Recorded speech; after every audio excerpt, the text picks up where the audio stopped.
What's up? Hello, friends.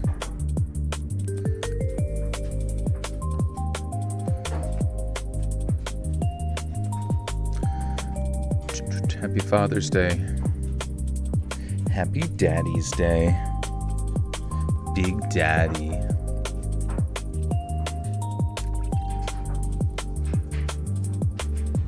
Yo.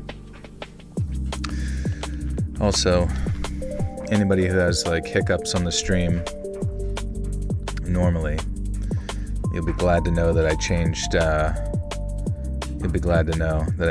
it to a normal latency so that anybody with bad internet will not have as many interruptions. I normally have it at like super low latency to like decrease the time between when I see your messages and you hear me back or whatever, but hopefully it seems to help. Glad my fingers weren't cramping up almost first. Second is cool. Second is cool, you know? Are these stories real or not, or even trying to oh, no worries, dude. Yeah, they're real. You guys send them in. They better be real, or I'll lose my freaking mind. But anyways, guys, welcome. We're back at it. It is Sunday. It's Father's Day, June 21st, 2026. We are nearing ever closer to the Samson option. You should call your channel Let's Simp. I should call it Let's Simp. I'm kind of more of a Let's Shrimp. Hey, the Swamp Dweller. What's up, bro? How are you? How's everything going? What wisdom would Father Joel like to impart upon us? I don't know. Don't give demons energy, right?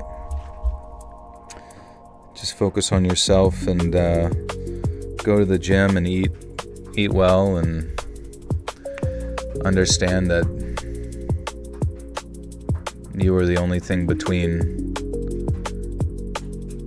yourself and whatever it is you dream of accomplishing, and it's just done one step at a time. You just gotta like kick it off and not be afraid to fail, you know? And if you do fail, you just keep trying until you don't. It's literally it. I haven't caught the beginning of live so long. Yeah, good to see you. Good to see everybody. Hope you have a fantastic week. Looking forward to readings. Thank you. Yeah. We should look up horror news. Any horror news out there? Question mark. It's actually 22 for me. 22 what? Hey Joel, you have a fantastic week. Look forward to Thank you. Hey Joel, I'm Egan's and my B-day is tomorrow. What's Egan's? But happy early birthday to you. Okay, let's see. Curry Barker is directing A24's new Texas Chainsaw Massacre is being framed as a reimagining meant to get back to the raw, grounded road trip nightmare feel of the 1974 original.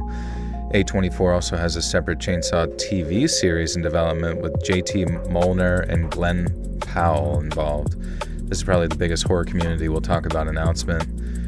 New Evil Dead details. Evil Dead Burn is due to hit theaters July 10th, 2026. The other upcoming entry, Evil Dead Wrath, is now said to be set in 1972 before the original Raimi's film's events and is slated for April 7th, 2028. Holy shit.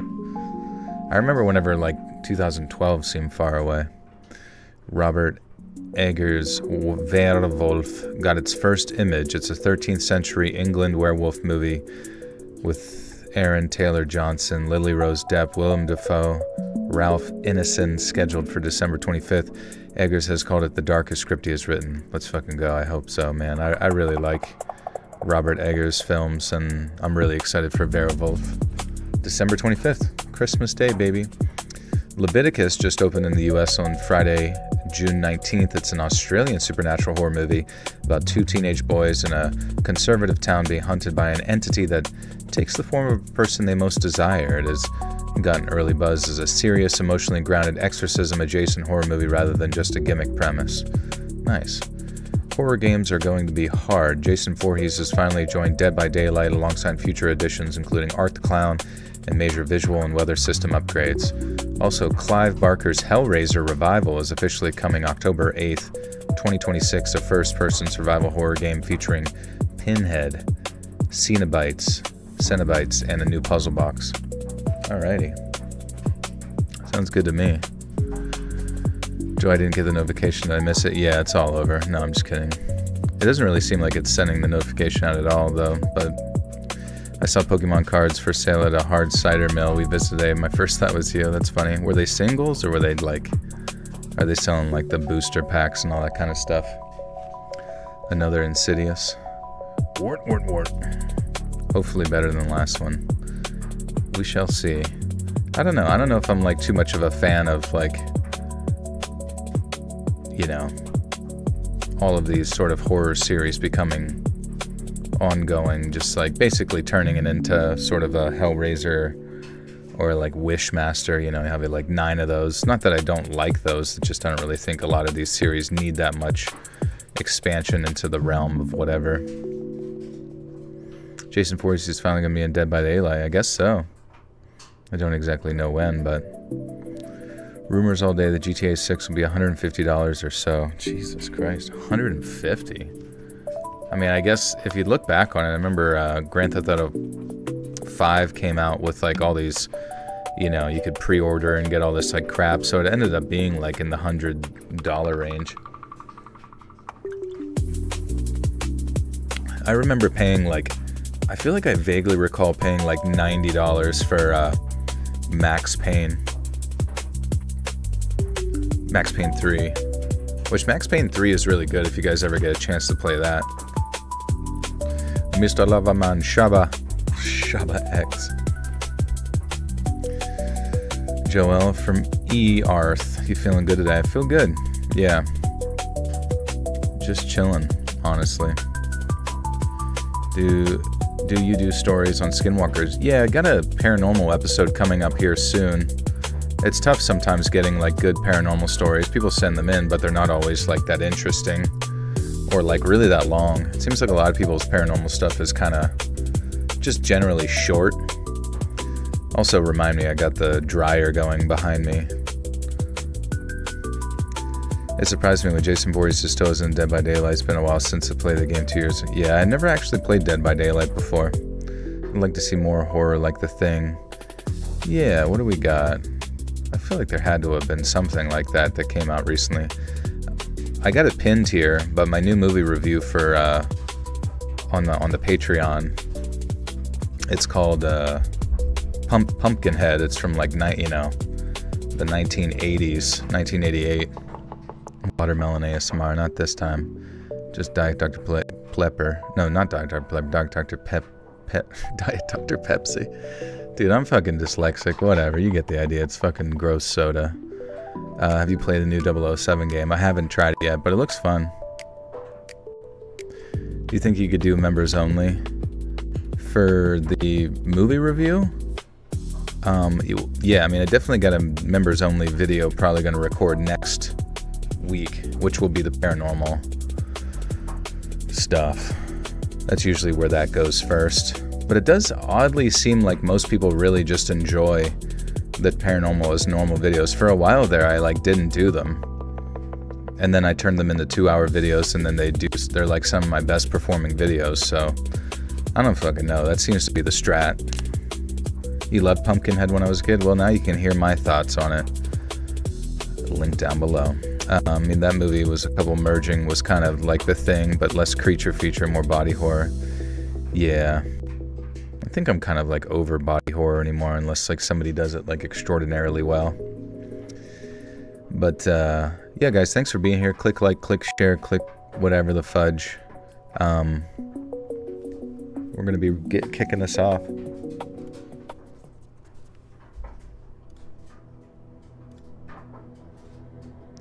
Once again, we got 4 first date stories. Creepy, scary experiences of people going on a date. Boop bop beep bop boop beep bop beep ba da bop.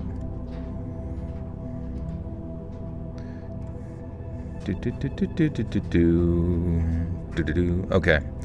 I am going to go ahead and turn off the dryer.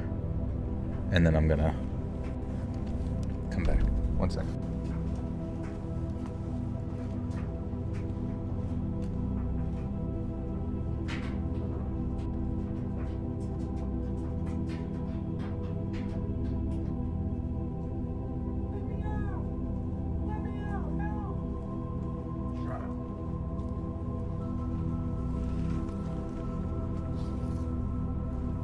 Okay. We're so back, baby. There's a road within my reservation called Oak Street that many live on, and I got a laugh out of this movie coming out called The End of Oak Street. We're definitely going to check it out. Oh, that's perfect. What, dry? You hear nothing? Oh, well, yeah, we just turned it off. You're going to turn off the dryer. You should say, you remind me of my mother. Is my mother the dryer? I don't get it. Yeah, Pradeep gets a new little sailor suit every day. I gotta make sure they're dry cleaned. Okay, I think the game Don't Look Outside was a good take on the eldritch horror and body horror with interesting, entertaining dialogue. Yeah, that game, I played a little bit of that game. I feel bad because I really only made it until I died, and then I stopped. Just because I don't really like games that like are trying so hard to like punish you for really no reason. You know what I mean? There's really no reason that game needed to like, because it's like a story game. You just want to get to the end of it. There's really like I get that some people really enjoy the concept of Dark Soulsian style difficulty of games that don't hold your hand, blah blah blah. But like, if your game is very heavily oriented, like, there should just be an option for every player to like make it through at least the story, so that they can say that they have appreciated the entirety and the lore of a particular game. Like, I hate the fact that like you can be completely taken out of you know, the flow state that you get into with the game just because once you die you go back like, I don't even know, like punishingly hard. It's just ridiculous.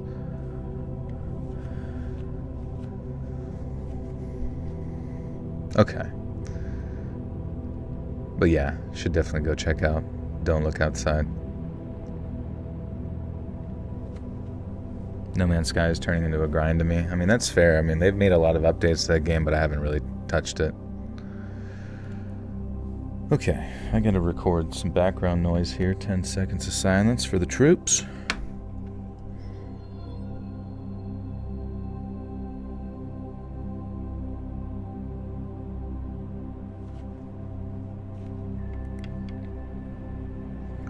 Ote.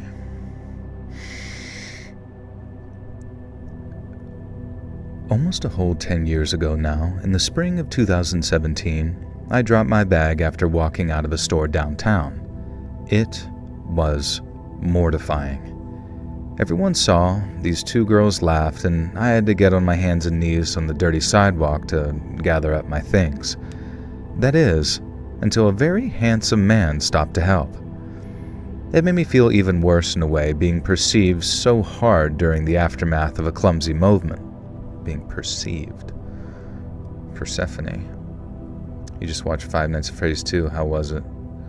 If a game doesn't let me rest and build, then I don't play. I mean, yeah, it's just... I don't...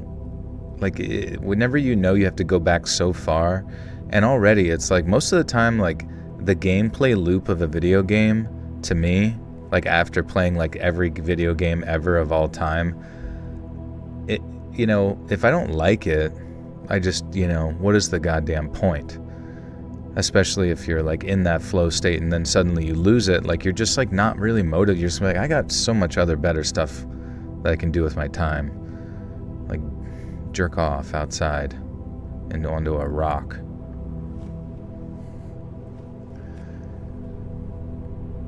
It made me feel even worse in a way, being perceived so hard during the aftermath of a clumsy moment. But at the same time, it was very welcoming. Oh my God. But at the same time, it was very welcome. His name was Aiden. He had brown hair and brown eyes, and he was kind of like a cross between Pete Davidson and Zac Efron, in that he was handsome, tall, and with a kind of quirky streak, I guess. He helped me pick my stuff up, told me that it happens to the best of us. Dude, why is my... I feel like my fucking enunciation of shit is kind of struggling right now. I gotta get warmed up. I play Overwatch. I could spend my time doing a lot better things. Dude, yeah, I quit Overwatch a couple years ago. Well, maybe a year ago or more. I don't even know. If you're struggling with Overwatch addiction, play Marvel Rivals. Realize that game sucks. And then it's almost like it operates as sort of a rehabilitation drug to make you just understand that these team shooters are always going to force 50-50. Who's up searching for Lemuria? Yeah, isn't that what's his name? Oliver Tree found Lemuria and the ice wall over in Antarctica or something like that. Dude, what if you did find out that there is like a fucking ice wall? What do you even do at that point and the earth is flat? We're just on some fucking flat plane. What's up, Illusion? How we doing? He helped me pick up my stuff, told me that it happens to the best of us, and then made some joke about how I probably did it on purpose, to show off all the cool stuff I had in there.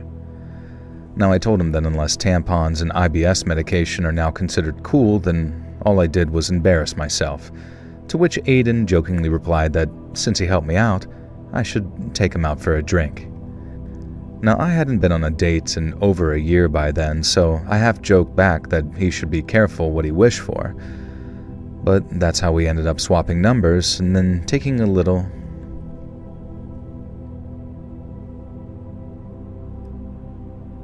My God. But that's how we ended up swapping numbers and then talking a little before we arranged a date. We just went for a 20-minute coffee at first, nothing major, and then when seeing Aiden again turned out to be fun, we arranged an actual date, like at a restaurant. Aiden was an attractive guy, but when he showed up to the restaurant, goddamn, he was looking fine. He had a white shirt with the sleeves rolled and he smelled great, as in he hadn't drowned himself in cologne like some guys do, which kind of suggested to me a wider pattern of having figured things out, so to speak. He also purposely didn't shave because on our coffee date, I mentioned something about appreciating a little stubble. So not only did he look great, but that kind of showed me that he listened too, you know? Now what I'm trying to say is that it was all green flags, and since I was feeling so smug with myself, I took a picture of him in secret while he was looking down at the menu. I sent the picture to my roommate with a caption saying, "Isn't he beautiful?" Now she replied, "He's a cutie," and then sent back a quirky smiley emoji, and then put my phone down so I could look at the menu. Now a few minutes went by, and Aiden and I started getting into the nitty-gritty of what we like to eat, like how he wasn't a huge seafood fan. God, something's off with my brain here. Oh, I need to move this shit around. I think things are not centered. That's my issue. That's it. That's the problem. I'm starting to get into the nitty-gritty. Codboy, thank you for the 2. Says 2006 Need for Speed Most Wanted PS2. Like or no like? I think I know what you're talking about. Need for Speed Most Wanted. It was a very fun game because I think that's whenever they started having Criterion develop it with like the crashes. And I remember it being really cool because the physics of the cars and the cop cars kind of like rolling was really sick. And then like helicopters would crash and all that kind of stuff. My sister used to play Marvel Rivals religiously. Let's just say it did not make her a more chill person. Well, it's just like it's an impossible game. Like it's a literally impossibly balanced game. Because at least in Overwatch, the tanks could like you could kill a tank, you know, or you could break through their front line. In that game, the healing is just like so incredibly OP that the only way to mitigate that healing and then kill someone without needing like insane burst damage from the whole team at one time is to be one of the flanking DPS, and then the flanking DPS are so incredibly OP because they just rely very heavily on like these super fast combos that don't really require a lot of skill. And there's just so much to it that's just like extraordinarily unbalanced and like not even really a game in my mind. It just feels more like they adapted some phone bullshit into like a relatively successful hero shooter. The question is he good enough dad to deserve this Pokemon gift he bought himself? Who are you talking about? I may or may not be sending a story in that happened to me. There you go. Let's read submissions at gmail.com. Wart. I got a perfect order in Chaos Rising booster box for my BD. I think I'll pop one, save one, I don't know. Yeah, I mean, pop them both, bro. Who cares? This idea that, like, sitting on sealed is, like, the way to go, like, it definitely is, I guess, if you're, like, some sort of investor, but I don't know, man. Pokemon, the fact that it's just, like, so expensive is so insane. What's up, Momo?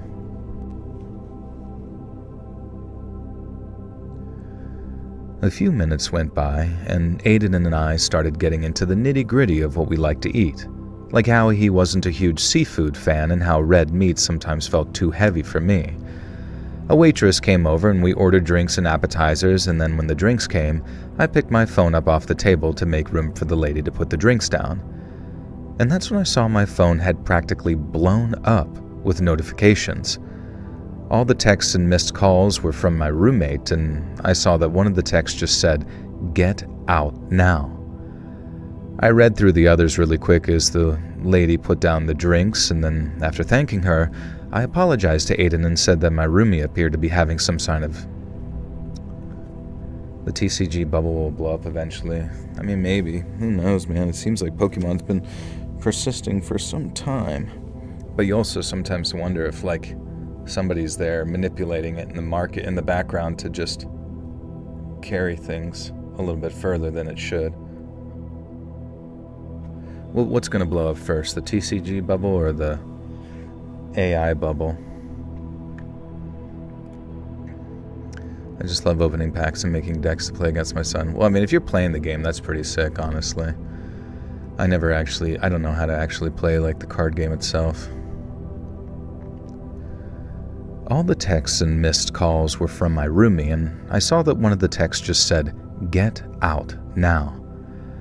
I read through the others really quick as the lady putting the drinks... oh my god. Do the reactions benefit you, such as how you can heart an emoji?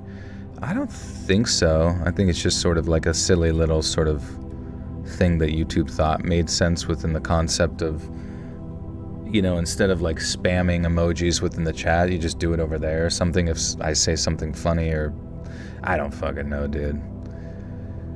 I feel like most of the people that like design these kinds of things are the same ones who, you know, do you ever watch like they're trying to sell you on a Ubisoft game, and the way that they like represent gamers playing online games, like, you guys better get ready, you couple of noobs, because I'm gonna hit you hard. Like, just a complete disconnect from like how the actual culture like operates and those kinds of things. That's just sort of my general perspective.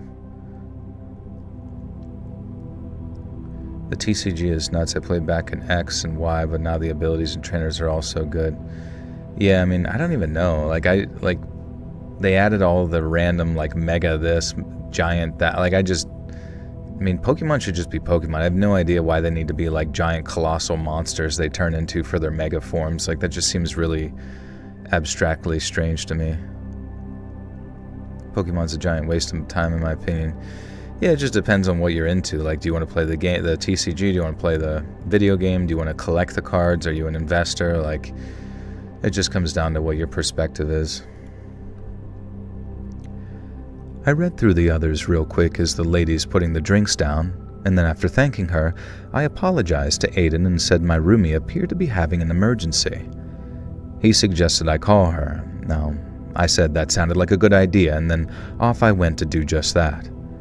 Now, once I was outside, I read through her messages to get a better idea of what was going on before I hit call, and this is what I read. My roomie said Aiden was her friend's ex, and that during their relationship, he'd been unhealthily possessive and controlling. My roomie's friend fell for that old cliche of thinking that she could try and fix him, and so she stuck it out for about a month before throwing in the towel and trying to break up with him. But Aiden refused to accept her decision, And not only did he make her life miserable by stalking and harassing her for probably 6 months, but she had to get a restraining order to get him to stop for good. My roommate crammed all of that and more into maybe 10 or 12 short text messages, and then, having read through them, I hit the call button. When she picked up, I didn't tell my roommate, I hate the fact I keep saying roommate. Reminds me of a meme of being confused by other people cheating when the person in question can't even get a date. I could fix her. When you get cheated on, I am not fixing her. Holy guacamole, Batman. I played the mobile games like Master Duel and Pokemon TCG, even Pokemon Pocket. They are fun, but it's nothing like seeing someone's reaction when certain strategies work. Yeah, I mean, that's how most things should be, just in person. Same with like opening packs. Like, you can never, presumably, you're going to get what you get. You know, it's not going to be controlled by some algorithm outside of what happens in the printing factories or whatever. When she picked up, I didn't tell my roomie that I was on my way to hail a cab or something. I just said, why can't I fucking read this person's shit? When she picked up, I didn't tell my roomie that I was on my way to grab a cab or something. I said that I just thought she was wrong. Aiden seemed like the sweetest guy, and it had all been green flags up until then. But when I asked her to confirm the name of her friend's ex, the reply came back in less than a minute. Aiden. My roomie had me on speaker and was texting with her friend whose ex she thought Aiden was... Dude, what is this? My roomie had me on speaker and was texting with her friend whose ex she thought Aiden was. Dude, why am I so bad at reading? The only mobile... Oh, yeah, sorry. I keep expecting chat to move faster, but I guess it doesn't. It's all good. Kernels. What's up, Blizzy? We're going to do an episode about cryptids. I remember one great episode about Bigfoot some time ago on this channel. Yeah, maybe again at some point. I think that would be good.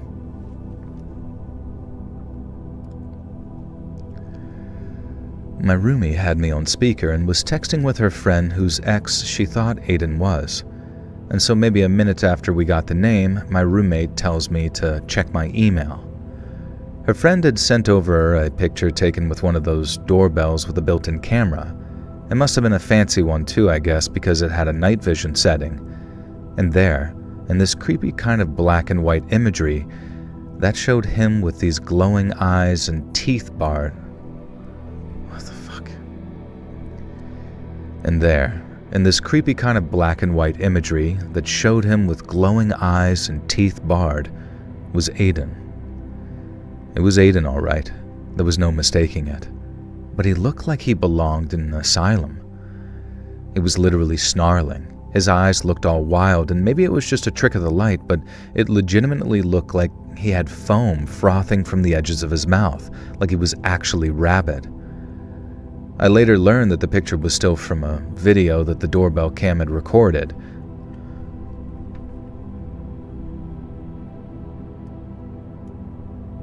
I don't understand why some people have to be so greedy, especially when it comes to books, and resell them extremely high when they cost 25 cents a book sale. I don't know, man. It's just all part of like the natural progression of like some sort of secondary economy. If there's money to be made, people will find a way to like manipulate the market to benefit them, especially whenever like the crypto bro types kind of get involved, like Logan Paul, you know, they show up and they're like, how can I ruin this hobby to make a quick buck? I mean, either way, you'll need to remedy it. It's mild headache, you'll take painkillers, popcorn kernels, you need to floss. What are you talking about?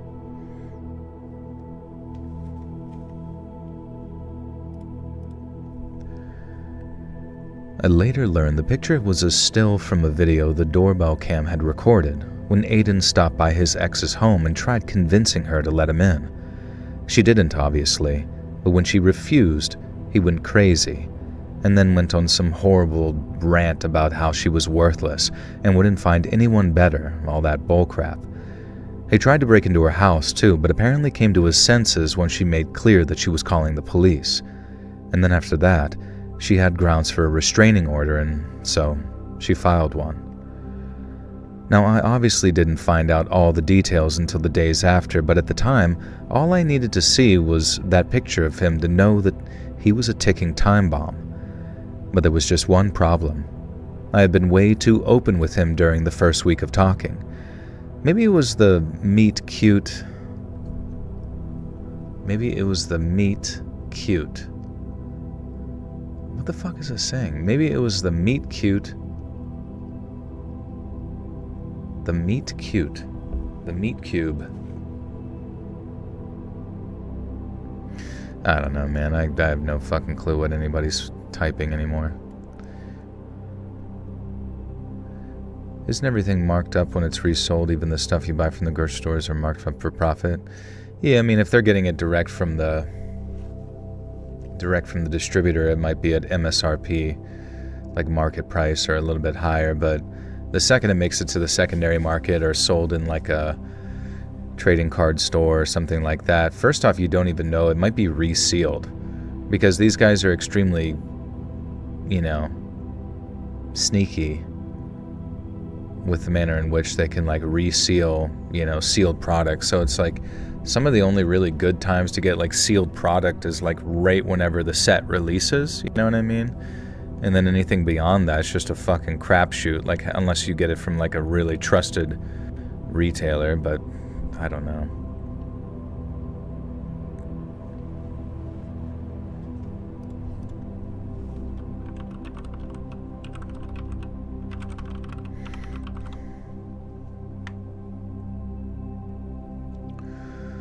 Meet cute. Okay. I did not know that was a phrase. Okay.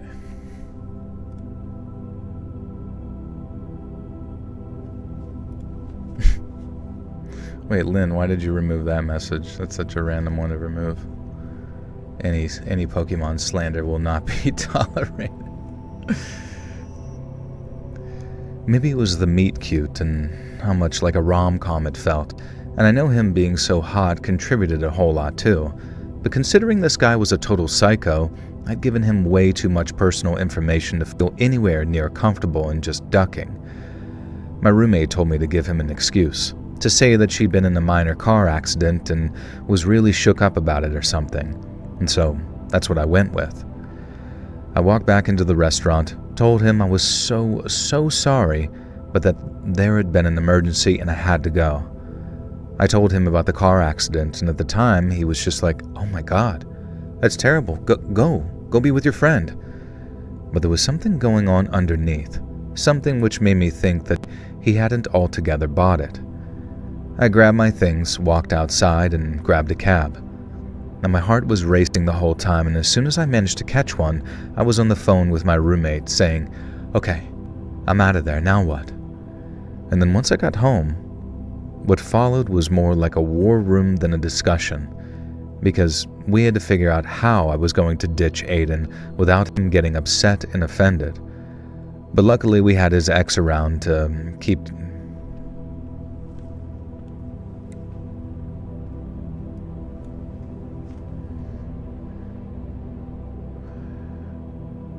Does anyone use the T app? Yeah, I saw you on there earlier. What is T app? The T app, I believe, is basically, it's an app that girls use to say bad things about their exes or whatever. Now, granted, I feel like it could be used effectively where, like, someone, if someone is, like, a creepy person or a bad person, you can, like, warn people about them or tell your story.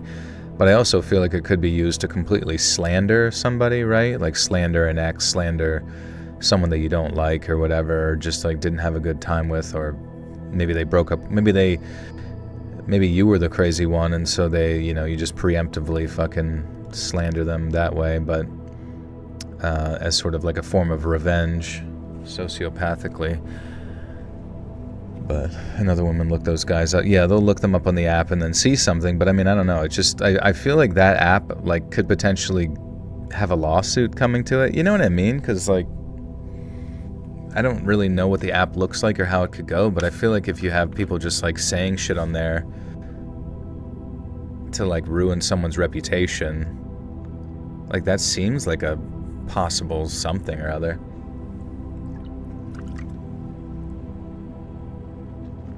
They have Facebook pages about that, like girls in the work are on there laughing about it. Yeah, but it's just so stupid because, like, you can just so easily lie about people and create rumors, and nobody know. You know, they'll see you in the community and they'll be like, that guy did this or that guy did that. So it's kind of like that slander app for cheaters.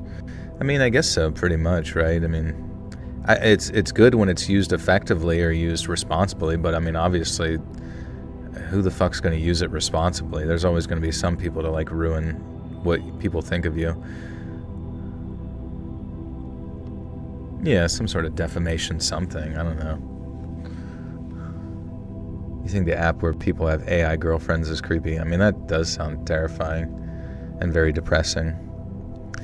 I was thinking the same Joel app, like, his recipe for disaster, and like, yeah, T already had a data breach. You need to submit an ID to prove you're a female. Oh, that's right. And then they showed all the people that were on the T app, and they were, like, pretty fugly, which is pretty funny.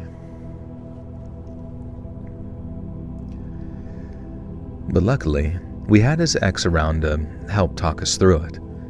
Now, I thought a kind of death by 1,000 cuts approach would work, where I'd just sort of, like, tell him I was busy over and over until he got the message. But his ex said that wouldn't work. Aiden was an emotional train wreck, but he wasn't dumb, and he wouldn't appreciate being lied to like that. It had wounded his pride too much, so that was off the table. Excuse me. So that was off the table. But lying itself wasn't off the table because, according to his ex, we needed to go big. We needed something he wouldn't, or rather couldn't, question, but also something he couldn't, disprove. And if I told him a close relative had died, a grandparent or elderly aunt, for example, he might ask about a funeral or something.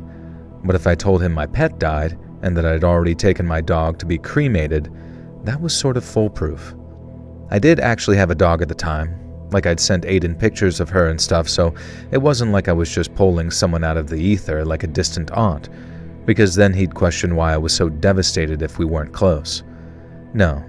The dog thing seemed perfect, and so after brushing him off just one time with a sort of, oh, I'm busy helping my roomie out, she's not back on her feet yet, I hit him with a lie about my dog dying. And he bought it hook, line, and sinker, and the exchange was conducted entirely by text too, so I didn't have to fake cry or risk not coming across as... Hey, thanks, Chad. Chade01.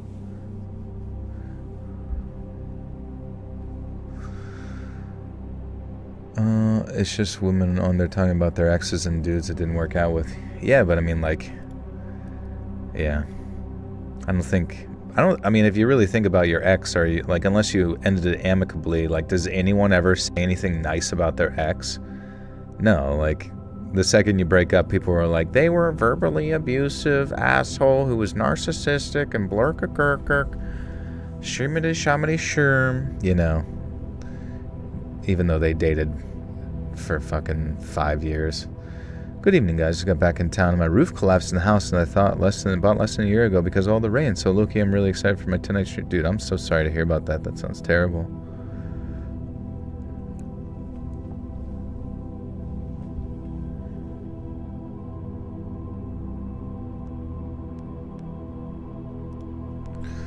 I think it'd be scary to really meet a YouTuber outside of their channel. What if you do something embarrassing? Then I would immediately make a video about it. I would say, oh my god, I met Sarah W44TX, guys, and she slipped on a banana peel and pooped her diaper. And everyone would be like, who? Like, you guys don't know Sarah W44TX?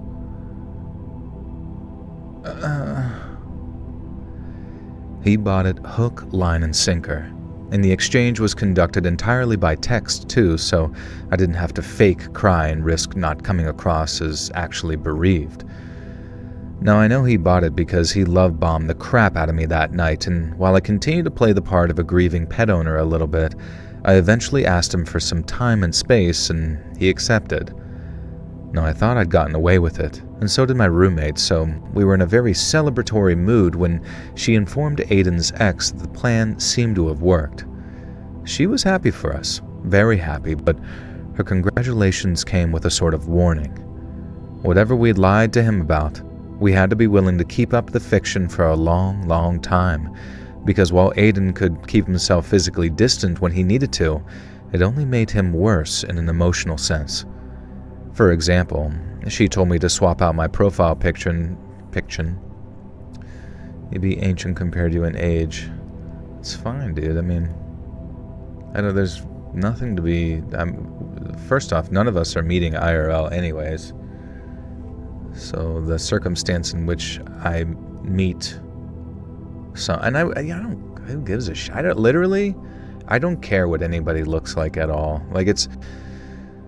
I sometimes think about, like, my insecurities and all this, I'm like, and I'm just like, you know what? Nobody gives a fuck at what I look like. They only care about themselves. And in the same way, like, I don't really care about what I look like and my embarrassments, when I see someone, they could have, like, a tentacle coming out of their face, and the only thing I would look at them is, like, in fascination.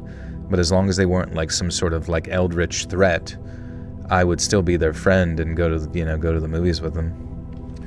Well, people's low attention span embarrassments are just a blink before they move on to the next thing. Yeah, I mean, I don't know. Like at a restaurant, when I hear like glasses break and stuff, it's like I don't even look, because first off, cool guys don't look at explosions. And second, like, who cares? As long as no one's got, been shot and you need to make a run for it. Okay, Loki, I love hearing your normal voice, but I've listened to you for years and have never actually heard it. Yeah, welcome. The streams are every Sunday and Wednesday, the nights before normal videos come out, and we just read in the stories for tomorrow. What if I'm an eldritch threat and still want to go to the movies with you? Then I will stay frosty and drink and eat a frosty. You're a millennial? I'm a millennial too, so I don't think you would be ancient by comparison, right? Presumably. I used to work in a kitchen. When glasses broke, everyone yelled, "Opa!" Oh, like, that's funny. Like, excited. Opa! That's one way to get through it. Eldritch threats in your area, looking for love. I look when things fall like glasses in restaurants because I'm checking to make sure that the people are okay, but really, no one cares. Yeah. Yeah.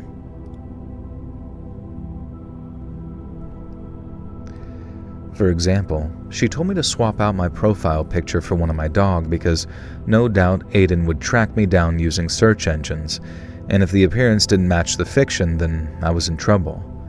She also told me not to accept any rando follow requests because there might come a point where Aiden would make what's called a sort of sock puppet account purely for the purposes of stalking me. She gave me a bunch more advice like that, and while it was all very daunting, I was glad to hear it and followed every word. I did wonder if I was just overreacting because, like, how much could this guy be into me after only a date and a half, really? But whenever I started to doubt whether or not all the caution was worth it, I'd picture that face in the doorbell camera, how monstrous it looked, and I'd come to my senses again. I did all the digital stuff. I even looked up how easy it can be to change my number if Aiden started blowing up my phone. His ex said blocking numbers wasn't enough and that he'd just buy burners to call you from different numbers each time. And it all sounded like some living nightmare, so obviously I did everything I could to avoid it, even with my growing doubts. But no matter how well I kept my internet profile sanitized, there was one very crucial dog-shaped issue: her walks. I couldn't keep my dog cooped up in an apartment for months at a time. I tried cutting her walks down to a bare minimum and walking different routes, but she started getting major zoomies and peeing inside for the first time in years. And I had to switch back to the regular schedule after just a week or so, but that meant going outdoors with the dog that I'd said was dead, going places in a neighborhood Aiden knew I called home. Like I said, I tried changing my routes and going to different parks, but since there was only so much I could do without radically reshaping my schedule, these parks were always within 30 minutes walk at most, meaning there was always this fear in the back of my mind that Aiden would be there see me, and know I'd been lying. I ended up texting... You missed the 80s?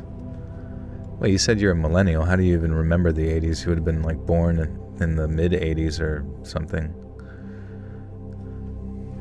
I broke a few glasses myself. It happens. They were more upset if you burned yourself, WCB, than the broken glasses themselves. Yeah, so you're a zillennial too, last generation that went outside and drank from the water hose. Yeah, I'm 36 or whatever, yeah. I'm just typical Chaz. But I am not, yeah, I don't think I would be a zillennial. I think, like, what, 1999 isn't that the start of, like, the Gen Z era or something like that? But yeah, the 90s were cool. I mean, like, all they did was just fucking watch Nickelodeon. And I remember it was so sick. So my, like, cartoon, like, the cartoon channels I had was, like, Disney Channel, Nickelodeon, and Cartoon Network, and sometimes ABC Family, or what became, like, Fox Family or something like that, or vice versa. Oh, and then, like, there was the WB, which was where Pokemon was. And then a few other ones here and there. Like, I would watch, like, Comedy Central to watch, like, South Park secretly.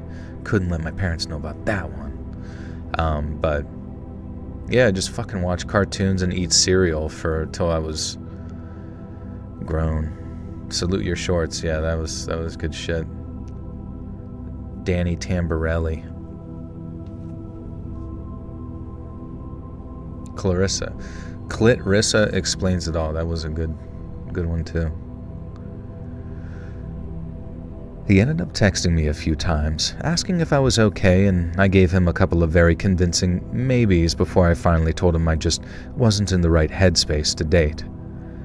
I said losing my dog had me thinking about the finite nature of relationships and how losing those close to us was the worst thing in the world.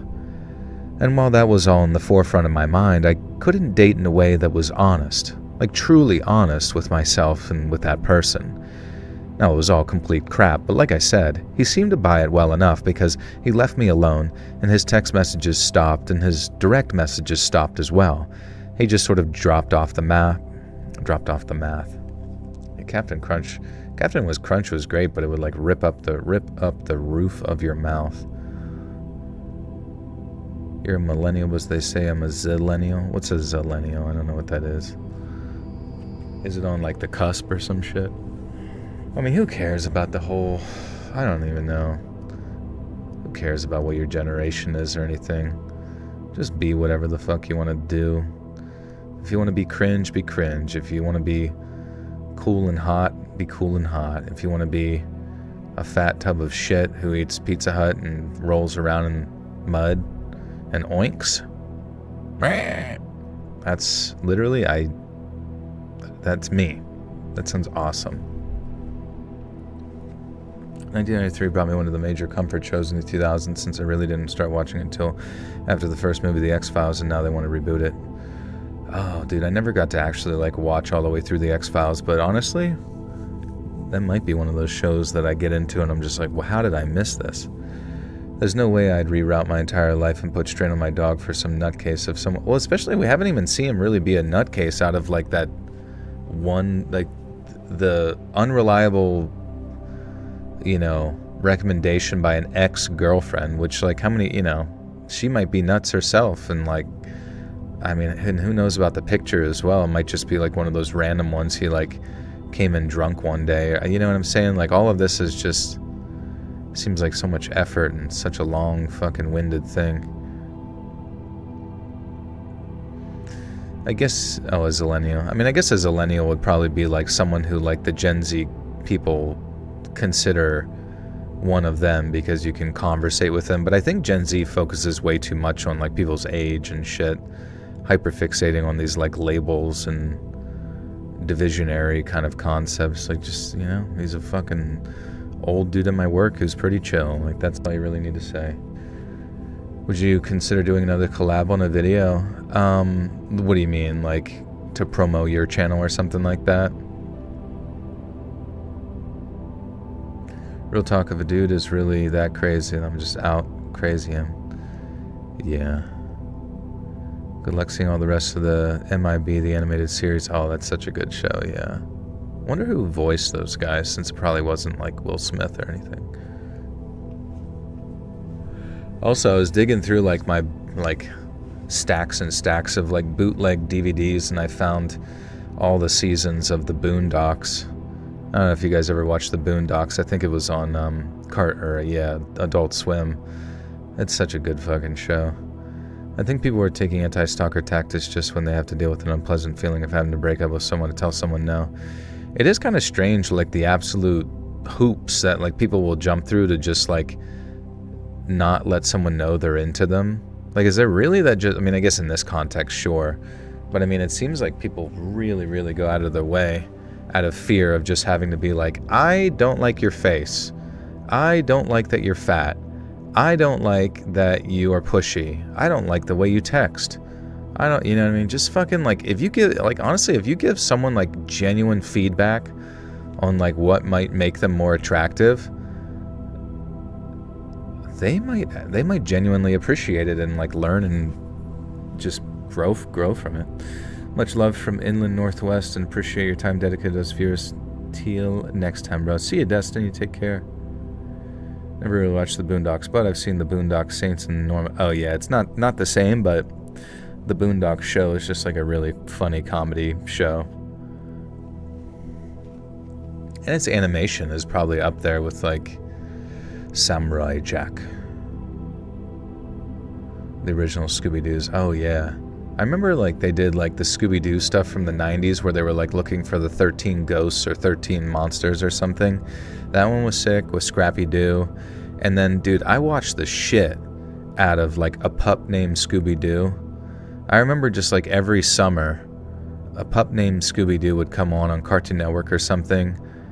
And I would just over and over and over. Love from, is that Ireland or is that Mexico? I can't quite tell. I'm brutally honest when my partner gives me zero feedback. It's so frustrating. That's tough. Who up father in their day? Hell yeah. Did you guys do anything for Father's Day? Anybody go get dinner with Daddy-O? Did you guys go fishing? Catch yourself a largemouth bass for Pops? What did Pradeep get me for Father's Day? He got me a big pile of vomit.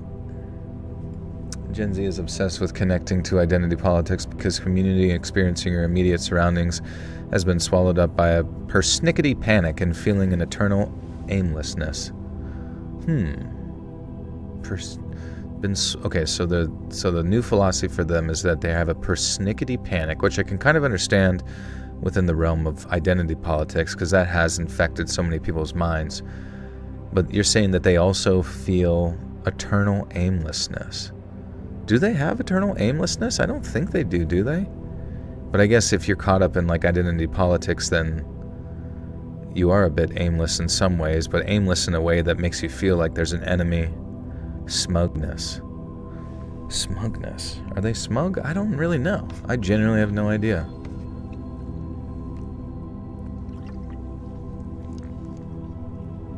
He messaged your dad, but he's on vacation, hasn't gotten back to me. That's okay. Honestly, dads are all part of a hive mind. They go to a retreat where they all learn how to like do handyman stuff. And then every night at 9 p.m. before they go to bed or get ready for bed, they all like have an algorithm that just sends anybody that's ever sent them a text message, it just sends a group-wide thumbs up. Everyone just gets a thumbs up, and that if you get a thumbs up from your dad, it means you literally mean the world to them. It means they love you with all of their heart and they'll do anything. They'll take a bullet for you. What's up, Lucy? I sent my dad gifts through Amazon and gave him a call. Oh, that sounds nice.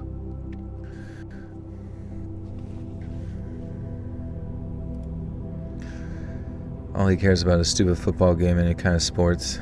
Dang it, Dad. Football or wrestling. Oh, really? WWE?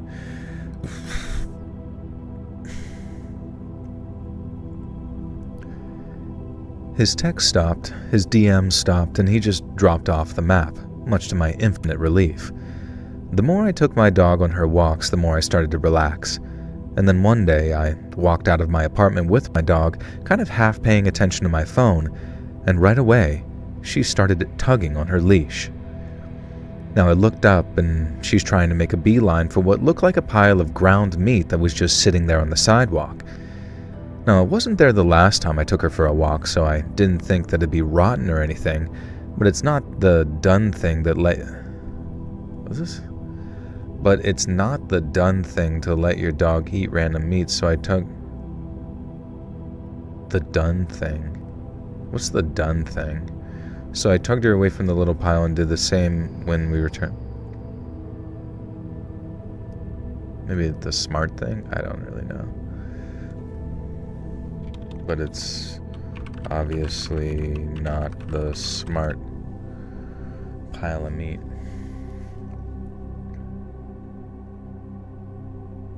I haven't seen him in person for a few years because I live far away. Might go and visit him later this summer when he's back from vacation. Yeah, you should do it. I mean... Yeah, why not? You know what I mean? You never know when you might not see him, so you might as well, like, make the effort to go reconnect and stuff. Sometimes your moms are truly your dads when you no longer have your dads anymore. Those mamas are tough. I agree. It wasn't there the last time I took her for a walk, so I didn't think it'd be rotten or anything. But it's obviously not the smart thing to let your dog eat random meat, so I tugged her away from the little pile and did the same thing when we returned from the walk too. Now, it had been so long since the whole Aiden thing that it didn't even occur to me that the two things might be connected. People drop random crap on the sidewalk every day, and actually a pile of ground meat is probably one of the less offensive things that you're likely to find on a daily basis here, especially in the city. Now, it had pretty much forgotten... What's up, Ivy? I hope you don't include the Shino in your next narration. This Shino. What's a Shino? Can you say Xander and Jake? What's up, Xander and Jake? I'll go with it. Everything froze for the past 5 minutes, so I missed everything that happened. I think I need a new phone. Oh, okay. Weird. Yeah, I don't know. YouTube's definitively not notifying anybody of the stream, which is a bit sad, but it is what it is. Hit that notification bell. I'd pretty much forgotten about it by the time the next morning rolled around. But then when I took my dog downstairs for her morning walk, there was another pile of ground meat sitting on the sidewalk, but in a totally different place. And that's when I started to think, okay, this isn't just some coincidence now, but I also heard about people trying to tame crows like that, so I didn't sort of assume the worst. I just thought it was strange. But then, as I'm on my way back from the far dog park that I've been taking her to walk, I saw another lady walking a similarly sized dog in front of me. We were both walking at around the same speed and were headed in the same direction, so I was maybe 50 yards from her when she stopped near my apartment building and started chatting with someone she evidently just bumped into. I didn't pay too much attention until I saw how her dog had spotted the pile of meat on the sidewalk, and then as it approached, with the lady none the wiser, I was thinking, uh-oh, Fido's about to get a second breakfast for sure. Now I couldn't help but smile watching this lady and her friend gabbing away while her cute little pooch started sniffing at the meat, and then tucking into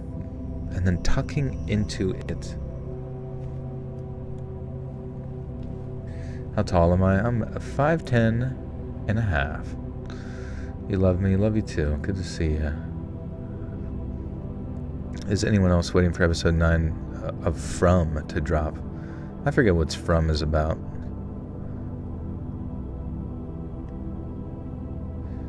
Do I have to hear the spin this story? The spin. I don't know what that means.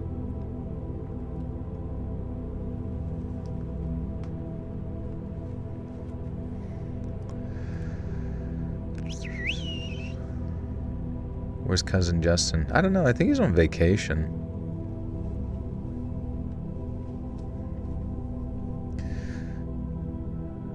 I'm 12. Yeah, I'm 513. Does anyone want Rain? We've been getting so much I might start... Yeah. Do I watch Love Island? No. No. I couldn't help but smile, watching this lady and her friend gabbing away while her cute little pooch started sniffing at the meat, and then digging into it like all its Christmases had come all at once. I figured that I'd let her know that her Tuesday was more likely to be diarrhea day after her dog just ate a bunch of random meat. And while I wished to God that I'd had the lady balls to yell something on my approach, I didn't. I took my sweet, ignorant-ass time and then suddenly saw this random guy stopping near the dog and that pile of meat. And at first he was smiling. He kneeled down to pet the dog, but then suddenly reached into the pile of meat and stood up fast, holding something small in his hand. He suddenly started yelling, "Yo, lady, what the hell? Watch your damn dog!" The lady turned and said something like, I'm guessing to scold him for talking to her so rudely or whatever, but then she saw what he was holding in his hand, and as I got closer, I did too. It was a razor blade. Whoever put down that pile of meat had carefully inserted a razor blade into it. The dog had been probably a few bites away from slicing its mouth and gums up, or heck, maybe it saw it and was thinking eating around it, but if that was the case, its only saving grace was the fact that it was a small dog who bit off small mouthfuls. It was a microchip. Backrooms was decent. It was alright, nothing to really write home about or remember. I mean, I guess we'll find out when they do this probable secret. Not sure if you already addressed it, but would you go to Centralia? Oh, I've been to Centralia, yeah, it's pretty boring. It's just imagine like the most depressing, just imagine the most depressing town in Pennsylvania, you know what I mean? Where it's just, like there's a lot of just like I don't even know what you want to call them, like haulers in Pennsylvania, where it's just sort of mountains, scattered towns with like scattered living spaces in there. And all like Centralia is just like one big junkyard. With like in the midst of like forests up on like a higher mountainous region. There's literally nothing of, and that's where I was born. I was born out of the fire and the flames. Racist question mark? Are you talking about, you asked about Backrooms? Was Backrooms racist? It was. It was the most racist movie ever in the world. And I think you should be angry all the time. Been loving the cloudy and rainy weather. Reminds me of home where I grew up and the climate was cool and humid. Nice. I saw a picture where Kane Parsons met Curry Barker and James A. Genesis was in the background. 3-hour icons. That's fun.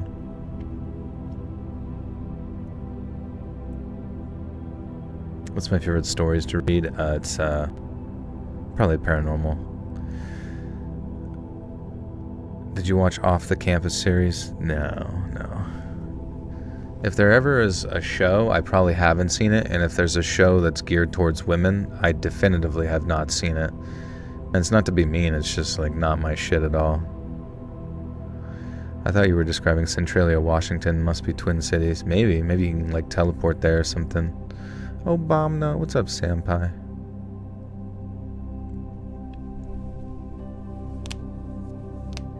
The back rooms are segregated, yeah. Down there they have very specific water fountains.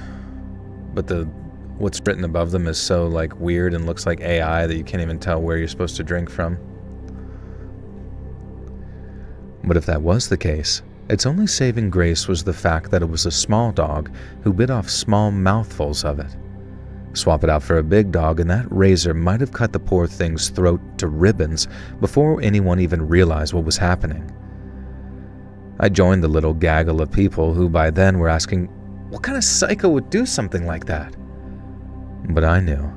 I knew exactly who'd try and hurt a small innocent animal just to get back at its owner. And that was Aiden. I followed a police. Soda! I'm addicted to your voice. Can't fall asleep without listening to your podcast till morning. Oh, thank you, Serena. Thank you for listening. Yeah, a friend of mine did say that they had nightmares every night forever, and then they listened to my stuff and the nightmares stopped and they slept all night, so there might be some magic to it, folks. There might be a little bit of magic. If it helps, I didn't watch Heated Rivalry. No inclinations to watch it. Oh, you will. You will. Enough of your friends will ask you that eventually you're like, I guess I'll eat a whole fucking bucket of popcorn and watch that.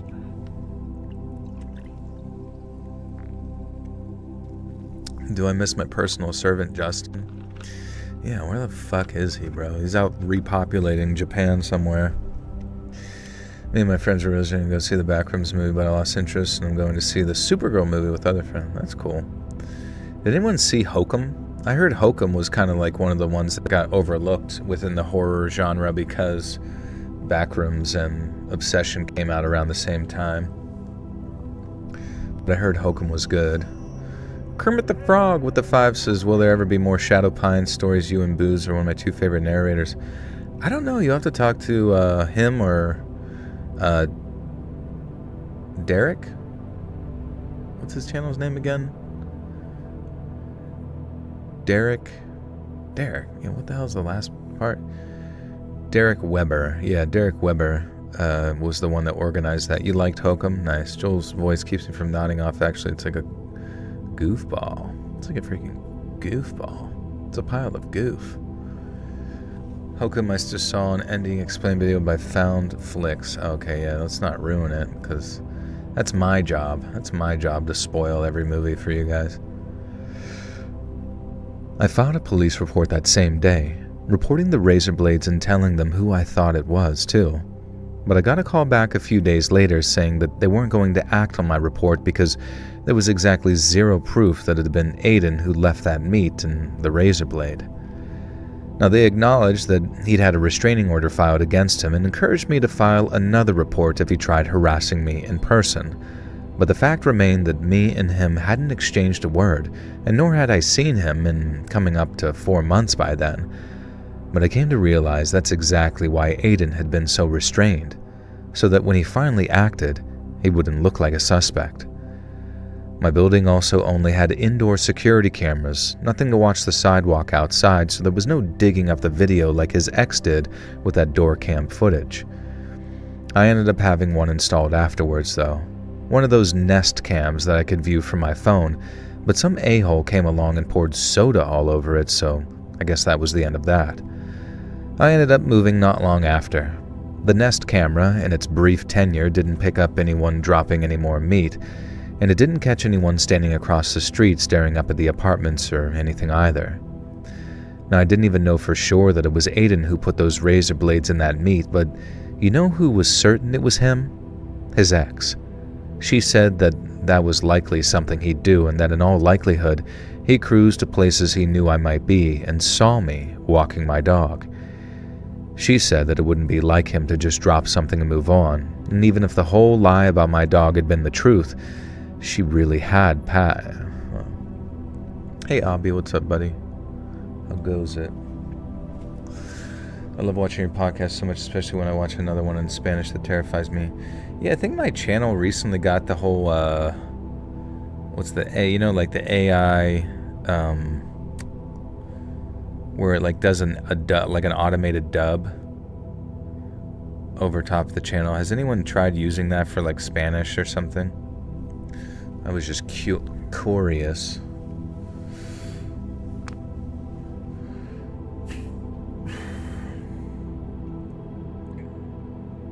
Do people really think Sage will only make them safe if it's a really bad series? I don't know. Like my one friend, okay, tell me this isn't interesting, kind of. He carries around like certain rocks that have like certain energy that he says. And then he leaves water under like full moons to gather moon water that he says is good energy and luck. And then he also has sage in his house. Can you, but then when I ask him, like, are you a witch? And should I burn you alive or try to drown you to determine this? He says no, he's not a witch. He's just wants good energy. But I'm thinking, like, what the fuck? Like, I feel like you kind of have to have some degree of witchy belief system to some amount to be into all of these particular things and like never talk about it either.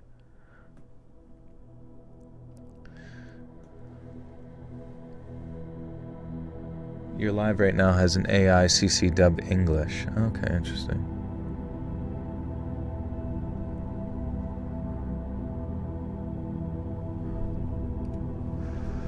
A male witch. Yeah, as a practicing witch, that's peak witchcraft right there. Yeah, but I mean, what's the point of any of it? You know, just like the generalized belief. Like, how can you have just sort of a very casual? Maybe it is. Maybe it's just superstition, just like a casual paganistic feeling that like rocks and water and sage do these things, but you're just like not, like just somehow also not really into it either. If it doesn't actually work, placebos do. Oh, maybe that's the whole point. I don't know. Your thoughts can bend reality. Are Wiccans not pagan? I don't fucking know, bro. Are dreamcatchers cursed because I took my late grandfather's? I genuinely have no idea. What if you were to cut the dreamcatcher? Would it let out all the bad demons? First time catching me live. Hey, welcome. I'm just recording tomorrow's stories. Bro, are you kidding me? Lunar water sounds bitchin'. I mean, it does, honestly. But it's like he keeps it in his fridge, and I'm just like, is it useful? Does it work? Like, what? And I don't know. He just seems like dodgy about giving me. I just want to know. Like, I generally want to know. Is it useful? Like, do you feel like luckier at, like, does the luck persist? I don't know. I feel like people who are into like strange beliefs or whatever are like always apprehensive to tell me about it. I'm not going to be mean. She said it wouldn't be like him to just drop something and move on. And even if the whole lie about my dog had been the truth and she really had passed, he'd still have to come to doubt it at some point and start wondering if I was lying to him. And that was the point that I started to seriously look for a new apartment and not just casually browsing to see if there was anything that struck my fancy, so to speak. If Aiden could never really drop something, if it took almost legal powers to get him to stop, then it'd be cheaper and less time-consuming for me to just find a new apartment. And the whole thing gave me a total complex about dating for literally years, and it wasn't until I met my current boyfriend that I actually started to relax and be myself again. So girls, please, don't just meet up with a guy that you met online after almost a week. Do a little research, ask around, because even in big cities the dating pool is surprisingly small sometimes, and you might just save yourself from going through the same tiresome bullcrap that I did. Okay. We're apprehensive because we honestly know how kooky it all sounds and not sure how others will react. Well, I just want to, like, it's, like, sure, but I just want to know, like, since using it, does it work? Like, you know what I mean? Like, and if you're into that, does that mean that you're, like, fully labeled as a pagan, a Wiccan, you know what I mean? Like, is that what you are? Because I feel like it has to be a tribute. It can't be that ambiguous, you know? Queef, thank you for the 2 says, getting lit, y'all. Let's go. Thank you, Queefy. Appreciate you. Story 1 of 4 in the books. Sage is for bad spirits and negative energy. Maybe. I don't know. His ex-wife, definitely. I'll be honest with you. I see her, and sometimes I see her and she looks like legitimately possessed. Now, granted, she was like an alcoholic for years who like attempted to take her own life or whatever with a knife, which is not great. But, so, I mean, maybe she did have some sort of possession going on. But sometimes I see her and it does feel like a very, very dark energy is at works in her eyes. Most of us have experienced some kind of social ostracization because of our practice, so it's hard to talk about. That's understandable, I suppose. But I want you to know, you can tell me. I'll only judge you slightly.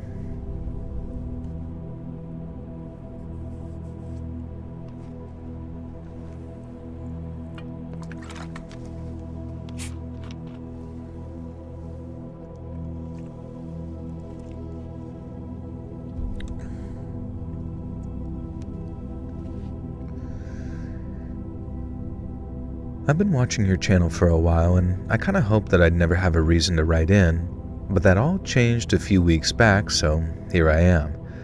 I'm still kind of processing it, so I figured that it might help to write it all down. So, straight up, here's what happened.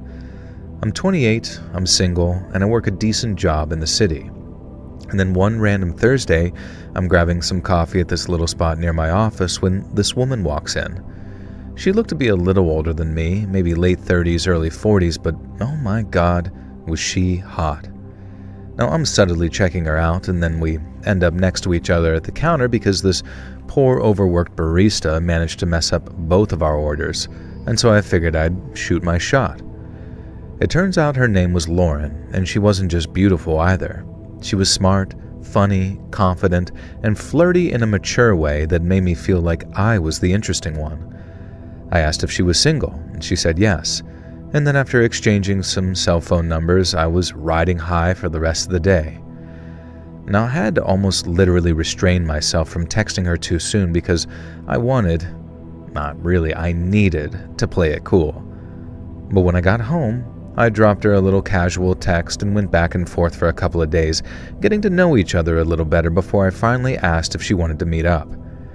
She said that she worked in marketing, loved hiking, and then mentioned how she had a middle school-aged kid like it made her radioactive. I told her that was none of my business and that I didn't care, which wasn't strictly true, but I wasn't about to let a little detail like that kill the vibes. I told her about how I loved to cook.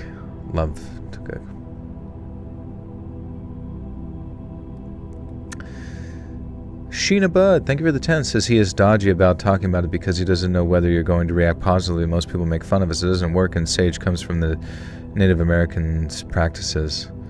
Yeah, maybe that's it, but you just think he will, I don't know. Extracting really any information from him about that stuff always seems to be so open-ended, but I genuinely would like to understand someone's appreciation of their spiritual beliefs, their anecdotal experiences, all that kind of stuff. Bro, I ate Chipotle like 4 hours ago. It's making me feel big as fuck. That's pretty normal, honestly.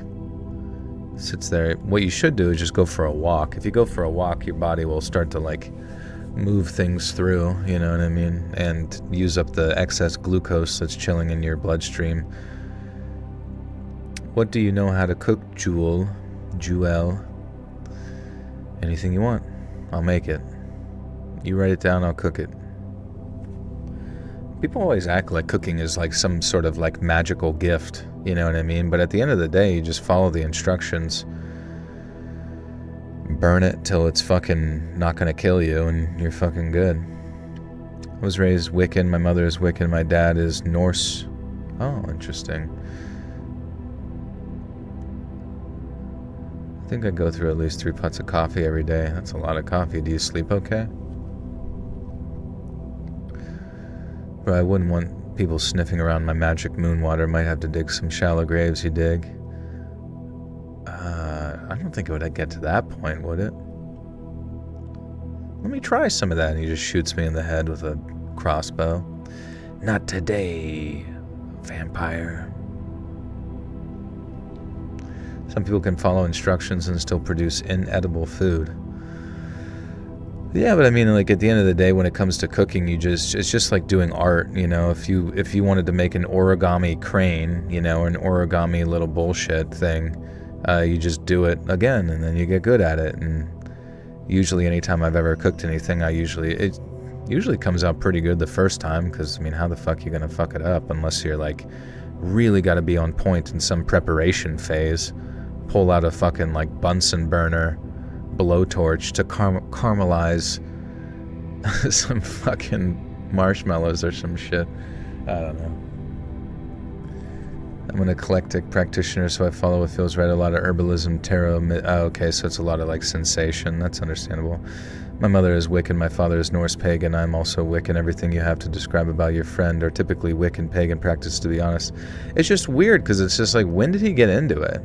I know he worked at a store related to that, but it was later on, so maybe he got into it later on after going through some things or whatever. But I recently got an air fryer. What do you use yours for? Oh, you can put anything in there, bro. You can even, it pretty much just can replace your oven if you want to you can even put steaks in there and cook steaks real. Dude, fucking air fryers rock, bro.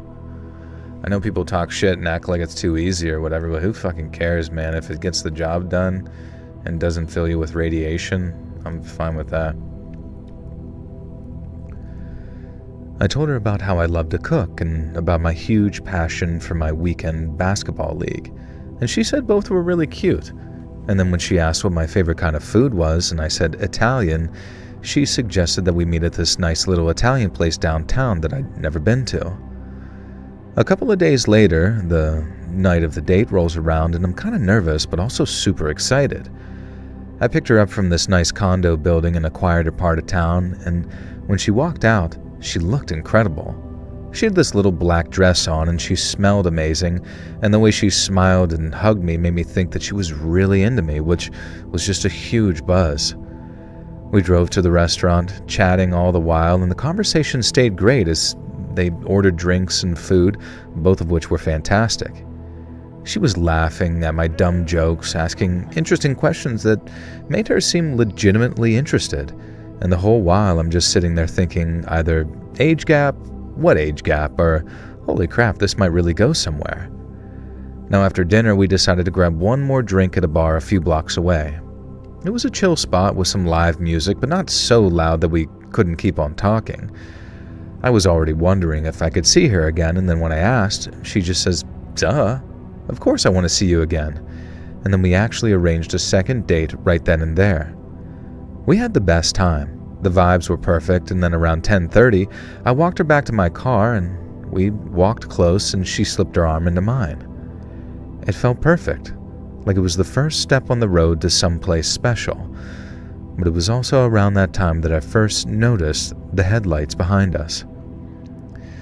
Some SUV had been behind us on the walk for maybe about a minute or two, but obviously that didn't have alarm bells going off in my head immediately. It was crawling along behind us, and I figured it was just looking for parking. As we got to my car and climbed in, the SUV was still there, but obviously I'm thinking, bro just wants my space, and I'm still not freaking out. But then, instead of taking my space, the car starts following me. It makes a couple of turns, nothing crazy, but it stays glued there.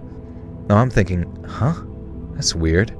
But instead of saying anything, Lauren got very quiet and just kept checking the side mirror.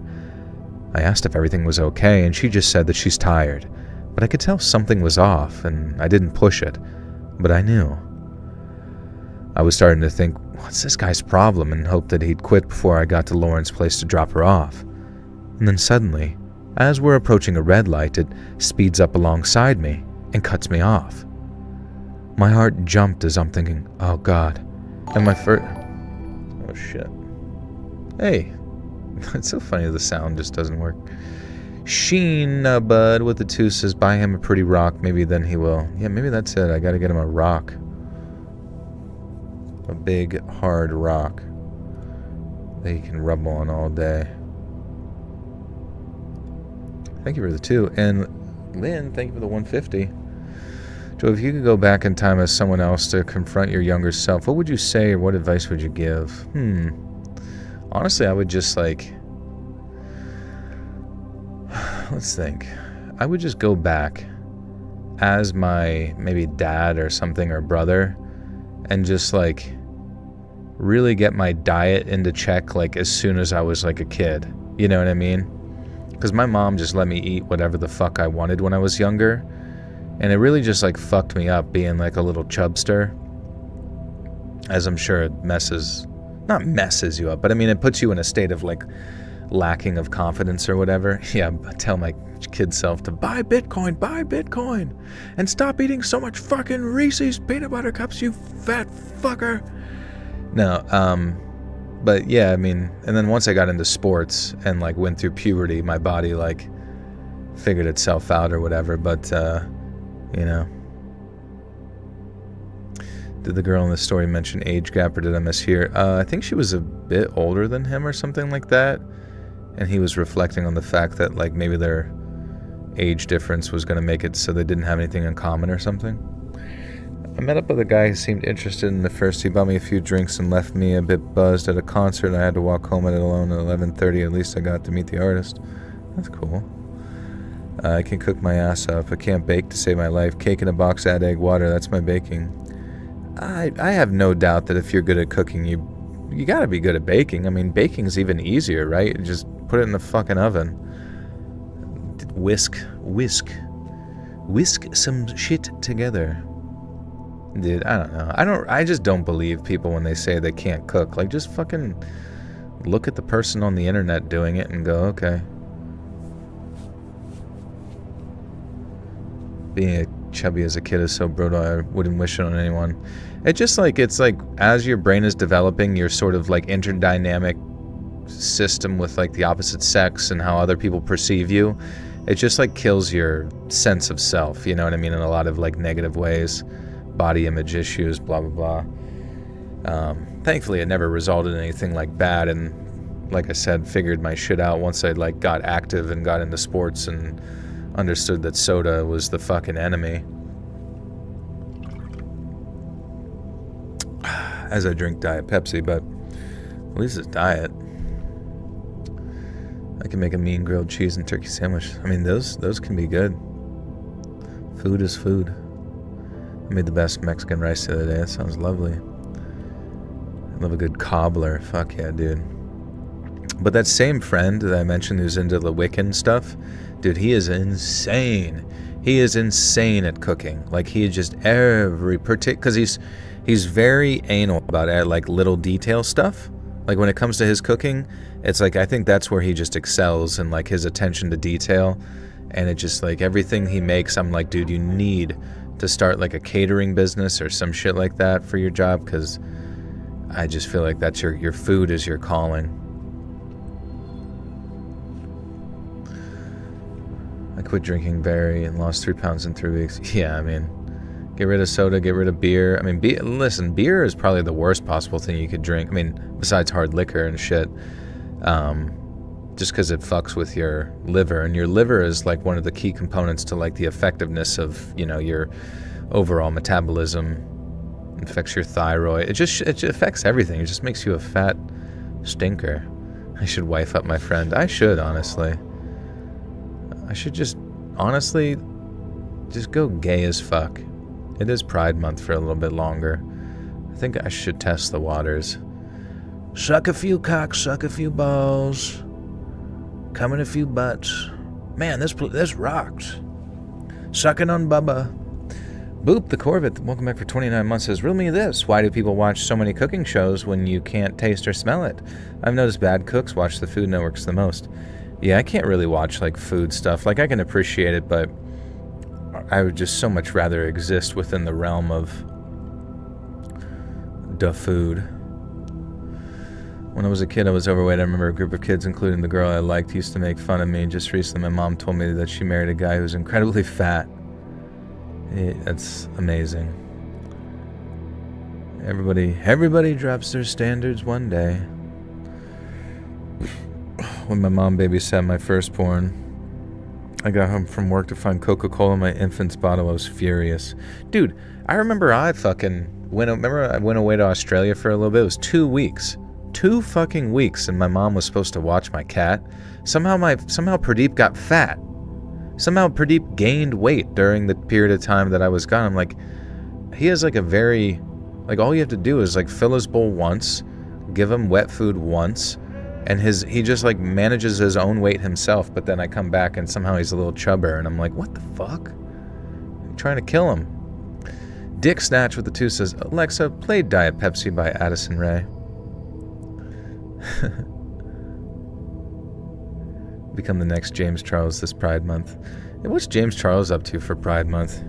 Hey sisters, I'm here to exploit you more for something or other, makeup or some stupid shit. Let me check. I don't. He is an interesting character. I haven't heard much about him in a while. He needs to be involved in more terrible things, so I can hear about him more. I bought every home gadget on TikTok, full face makeup from the Japanese dollar store, trying every protein snack from TikTok shop. Whatever. Who gives a shit?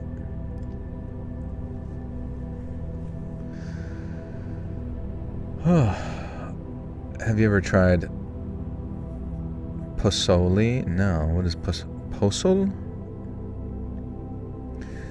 There's so much bad history on the river. Spirits can truly drive with items. Drive with items. My mom brought home a mirror and crap happened. Yeah, I remember I had like a huge mirror in like a room in this house when I first moved in. And I just took, I don't know, like I have one in my bedroom and I covered it up with a fucking shoe rack thing. So I can't see that mirror. And then there was another mirror in like another room, and I think actually down here, and I put that in the garage. I don't know what it is. I don't fucking like giant fucking mirrors. It just freaks me out. Oh, pozole. Pozole is a traditional Mexican soup or stew made from hominy, a nixtamalized corn. I wonder what that is. And meat, typically pork or chicken, seasoned with flavored broth and served with a variety of fresh garnishes like radish, onion, and lime. That does look good as motherfuck, bro. Imagine, like, what could you dip in that? What kind of good bread do the Mexicans dip in that shit? Mexicans? What do you dip? I demand to know. Pozole. Pozole. Pozole. A delicious pozole. It does look great. Is it still 7 years bad luck, broken mirror? I think they changed it. I think Trump did an executive order where you get sent to Israel. 7 years. You get sent to Dagestan. 7 years forget. All tortillas. There you go. My heart jumped as I was like, uh-oh. And my first thought was how this guy was about to rob me at gunpoint. Two guys jump out of the SUV, big dudes too, and start walking toward my driver's side. And then before I can even react, the passenger door on my side flies open, and this older guy yanks me out by my collar. Now, he looks to be about 50, but he was majorly in shape and he could fight too. He just started swinging. Now, I got a few hits in, but they really did nothing. And I'm just waiting there for his buddy to get involved too, but he just sort of stayed back and watched like he was only there as backup. The first guy gets me on the floor at one point, and I'm yelling at Lauren to call the cops. But she's not listening. Instead, she gets out of my car and, while using the guy's name, tells him to stop. And that's when it clicked. It wasn't a robbery. This was her husband. Lauren wasn't single at all. She'd been cheating. She yelled something at him, and he yelled something back about how he'd followed us from the restaurant after putting some kind of tracking device on her phone or her car. He said she lied about working late, and I also gathered that they'd been married for something like 20 years. Now, by the time he lays off me, my shirt's ripped, my lip is bleeding, and Lauren had managed to actually get him off. Now, he wasn't hitting me anymore, but he'd still completely lost it, and it was like he was legitimately screaming in her face right there in front of the stoplight. All the commotion caused folks in the nearby houses to start coming out, and then I guess someone called the cops too, because they showed up pretty quick. They separated everyone, took statements as I sat on the curb with an ice pack someone had actually given me, and I was just sort of stunned. Something like that had even really happened to little old Shmee. It is weird that the guy who's getting cheated on goes after the guy that's cheating with. I mean, what he trying to do? He just trying to get some puh. Yard? I thought it was like a coordinated robbery, actually. This has usurped my expectations. You eat pozole and tostadas. But seriously, people need to leave Native American lands alone because they don't know what they're doing and they're messing up stuff. What are you talking about? Like a burial ground or something? What we need is a haunted GameStop built right on top. Imagine a haunted Chipotle right on top of an old burial ground. This is what Stephen King was missing the whole time. Do I like cilantro? Yeah, I like cilantro. I feel like it's kind of just It's definitely refreshing in a weird way, but it's kind of forgettable. I help you with your rage issues. Rage. Also, I argued with someone last stream. I don't even remember who I argued with. But if you know who they are, tell them to come back, and I would like to kiss their cheek and shake their butt. Biggest cilantro hater in the chat here. Really? How come? Joel, ever been to Beanie Weenie's Baked Beans with Hot Dogs? I've had that, but is there a store? Or I've ever had it. Oh, okay, it's not a place. I thought you were going to say Weenie Hut Jr. I went deer hunting in an unconventional way. I killed a deer with a semi-truck going 73 miles per hour the other night. Jesus Christ. Dude, deer, I've thankfully never hit a deer. My mom has hit like 3 and like totaled a car one time. And it's all because she takes like some like back way to get to work, even though it's like not any faster. And she's a woman, so you know how it goes. Women love to kill animals with their vehicles. It's funny, this whole time I've been listening, I've been cutting vegetables, including cilantro, for my homemade salsa. Salsa. That sounds yummy. I was just still sort of stunned something like that had even happened to me. I thought stuff like that only ever happened on reality TV, and that real life was always way less dramatic, but I guess life imitates art sometimes, and it's just the opposite way around. The cops figured out who the attackers were pretty last. What the fuck is this saying? The cops figured out who the attackers were pretty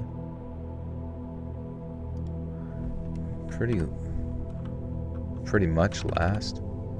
I don't fucking know. I got out of the way to not even hit turtles. We seen it. Oh yeah. On my way to my friend's house yesterday, there was a younger looking fox, or maybe it was a full-grown fox. I don't know, but it was eating some sort of dead animal on the road, and it was on the other side of the road. So like another car was about to hit it, and I honked at it to make it run out of the road. I thought it was cool to see a fox. I feel like I never get to see fox that often. Laughed when I saw I have genetic predisposition to loathing cilantro. How do you know that? Joel, I feel trapped. I get a car by August, but right now there are not many places I can go walking. There's Uber, but it's not the same as having the freedom to go everywhere. Maybe you can move to a nice, like, smaller town that's more affordable with more rural shit or something. What's up, hot dog Gosling? I do hate chopping up cilantro for food. How come? How crumb?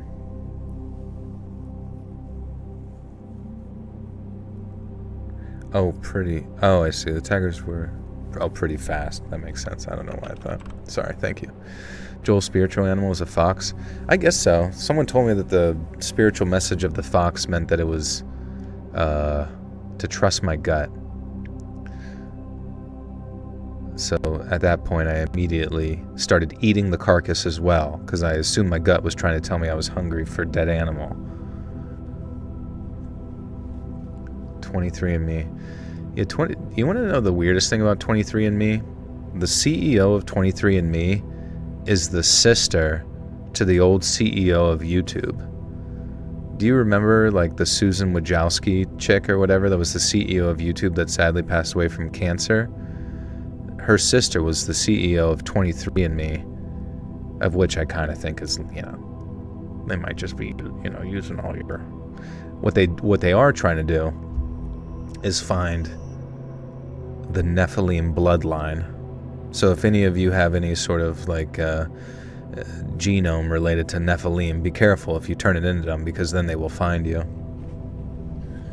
I used to live in Massachusetts, but New Jersey kind of sucks. It takes 20 minutes to drive to get... Yeah, why? You moved to New Jersey? Oh, yeah. Wait, do you do, like, computer stuff for people or something?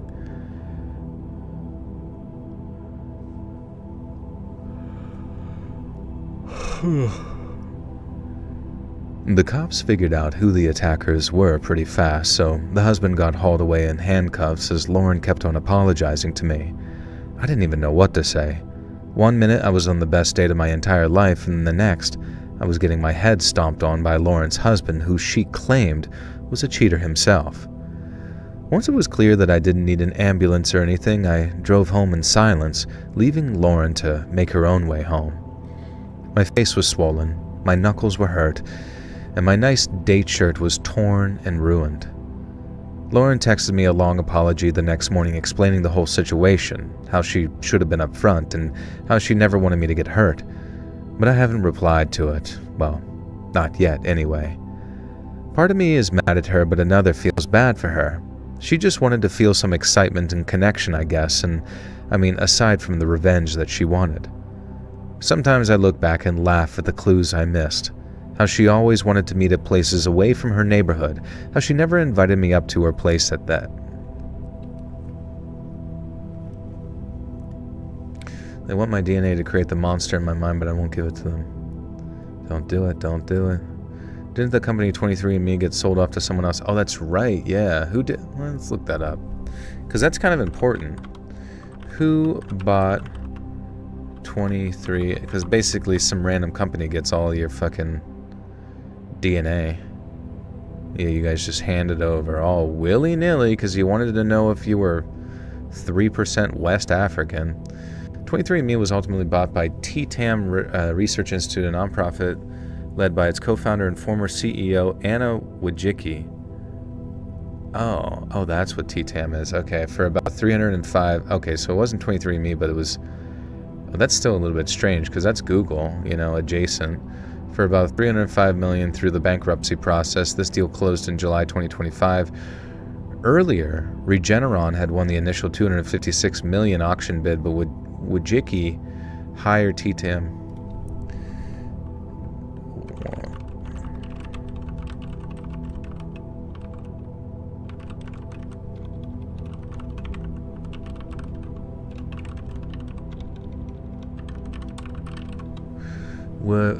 We are quite curious as to the connections here.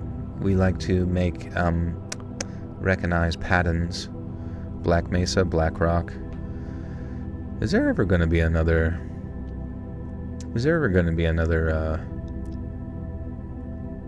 Half-Life game? Do you think cloning is possible? 100%, yeah, cloning is possible.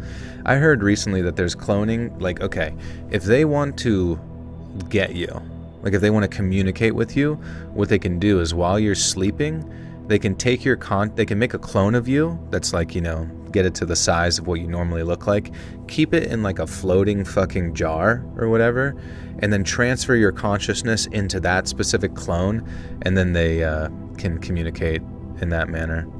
Okay, so 23andMe was never really a DNA test company. It was a decades-long project built one of the largest consumer genetic bases on Earth and move it somewhere more protected and less accountable once the public company became a liability. Why people find it suspicious is that the buyer was not some unrelated firm. Annie Wojcicki, 23andMe's co-founder and former CEO, created TTAM Research Institute. Wait, what? So the CEO of 23andMe bought 23andMe after it went out? Created TTAM Research Institute and bought the company's assets back through bankruptcy for $305 million after outbidding Regeneron. TTAM got the consumer genetics business research arm and other assets. The bankruptcy. Okay, so the theory is that 23andMe spent years collecting DNA at a massive scale, then let the public company collapse, shed liabilities, lawsuits, bad press, and shareholder pressure through bankruptcy. Only for the original founder to regain the useful part of it at a lower price. The suspicious-looking part, objectively, is that the company once valued around billions ended up being acquired for $305 million by an entity created and led by its original founder. This is enough for people to say, so, she lost the public shell but kept the DNA treasure chest. But there is no public proof the bankruptcy was deliberately engineered as a data acquisition scheme rather than the result of falling demand, financial issues, reputational damage, and the 2023 breach.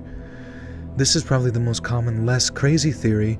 Calling it a non-profit research institute sounds safer than calling it a consumer genetics company, but the core asset, millions of people's genetic data and biological samples, still changed hands. They put the DNA under a non-profit label, so it sounds like medicine and public good, which, retaining the ability to conduct research, partner with the industry, or eventually structure access to the data in ways ordinary customers never expected. That concern is not pure tinfoil. The court-appointed privacy ombudsman said that he could not conclude the sale would not violate state genetic privacy laws, and multiple state attorneys generally challenged the idea that people had meaningfully consented to their DNA being transferred through bankruptcy.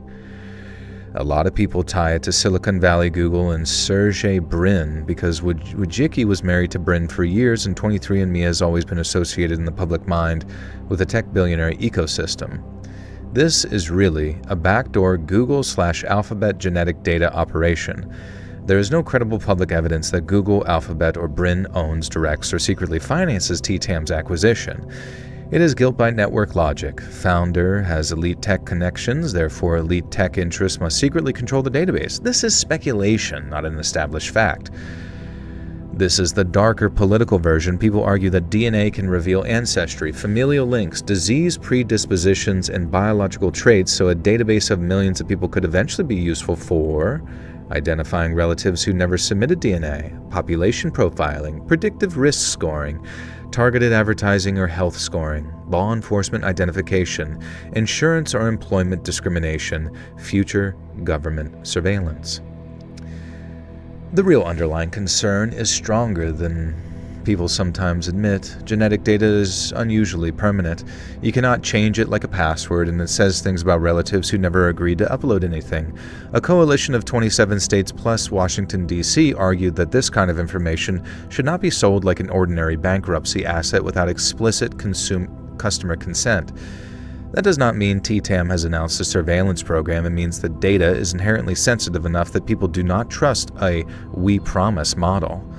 This is the most extreme version, that the ancestry-linked DNA datasets could be used to create pathogens or treatments that disproportionately affect specific populations. People bring up ancestry reports, ethnic clusters, disease risk variants, military research, and geopolitical paranoia. But there's no evidence that TTAM or 23andMe is doing this, and the simplistic press button, kill one ethnicity idea does not match how genetically mixed and biologically complicated human populations are. A consumer genotyping data set may be valuable for medical research and profiling, but does not turn it into a ready-made ethnic bioweapon blueprint. Come on, guys.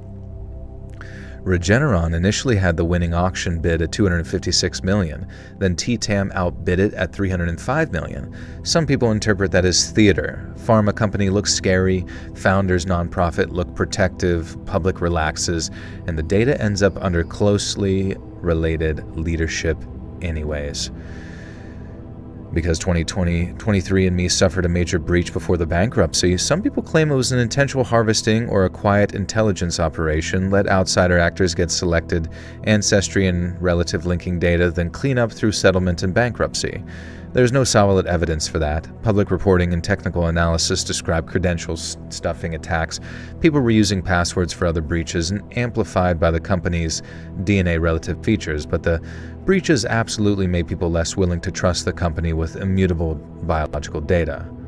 The grounded criticism: you do not need to believe any grand plot to think the sale was unsettling. The basic defensible criticism: millions of people gave saliva to a consumer company expecting ancestry reports and health information. When the company failed, those people's genetic information and samples became central assets in a bankruptcy sale without every customer being asked anew for explicit permission. Dude, that's actually so brilliant. Sometimes, looking into these people makes me appreciate how incredibly intelligent they are. Because holy fucking shit, that would make one of the coolest, complex plot lines to a Tom Clancy novel I think I would ever imagine. But that's fucking real life, allegedly. And it's pretty neat. Wait, we were supposed to give them saliva? I sent in my poop. I sent a big fucking bag of poop to 23andMe, and Susan Wojcicki every week for years. And they always were like, they sent me cease and desist, but I mean, it's like, where's my results? Okay, where was it? Part of me is mad at her, but another feels, oh my God, this person feels bad. Why do people always feel bad? Lauren texted me a long apology the next morning explaining the whole situation, how she should have been upfront and how she never wanted me to get hurt. But I haven't replied to it, not yet anyway. Part of me is mad at her, but another feels bad for her. She just wanted to feel some excitement and connection, I guess. I mean, aside from the revenge she wanted. Sometimes I look back and sort of laugh at the clues that I missed. How she always wanted to meet at places away from her neighborhood and how she never invited me up to her place that night. How her phone was always face down. But she was so warm and fun that I didn't question it. Hard lesson, hard learned, I guess. Now anyways, that's the story. If you read this on your channel, just change the names to whatever and I'm cool with it. Anyway, why do they even include that shit? Okay. But she was so warm and fun that I didn't question it. Hard lesson and hard learned, I guess.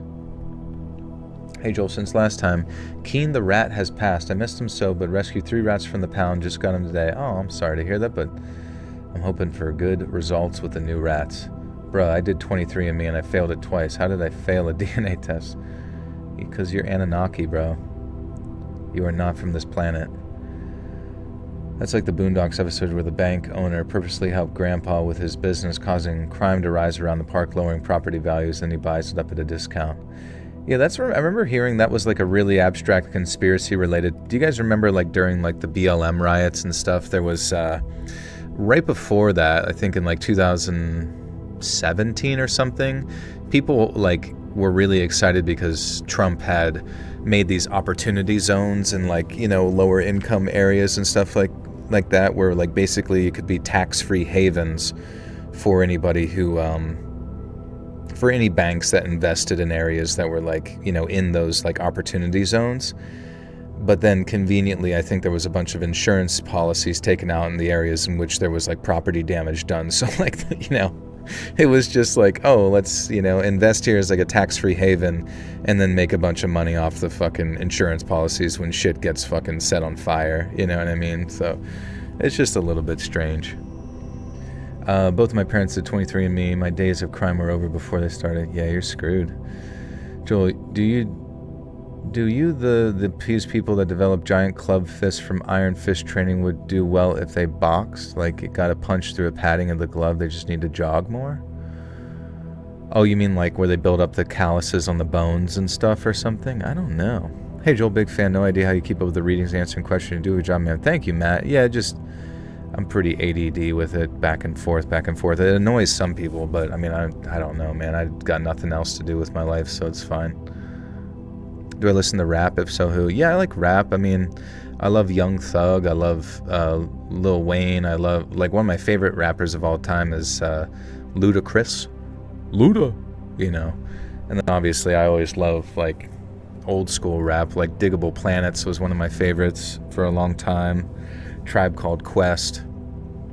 All that kind of stuff. Like, I do like the, you know, the hip-hop songs that kind of have a lot more positive messages to them. They don't need to be like Christian or anything silly like that, but you know, they just need to have like a nice flow and a good energy. Like I really don't like this ongoing message within rap that there always needs to be like excessive violence between perceived enemies. It just doesn't make any sense and feels like a big psyop just to make everyone fucking stupid. The Island Boys with their island toys.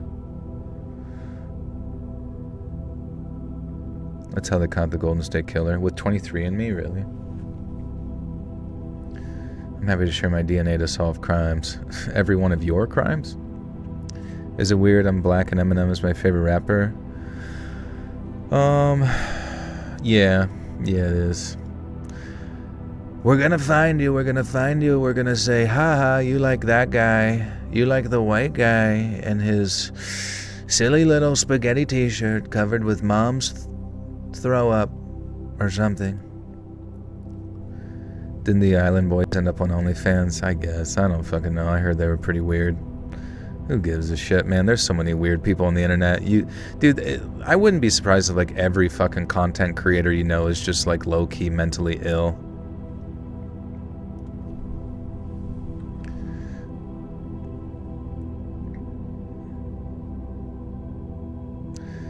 So I love me some Affirmations by Snoop Dogg. Yeah, some of Snoop Dogg's songs were pretty amazing. It's crazy to think like most of my life was seeing a new music video from Snoop Dogg and it just being like an absolute fucking banger. I actually kind of admit, like, I really haven't listened to Snoop Dogg in a long ass time.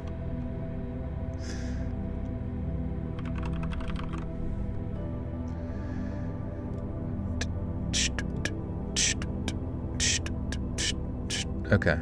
Story 3. The island boys kissed each other, brothers, friggin' weirdos.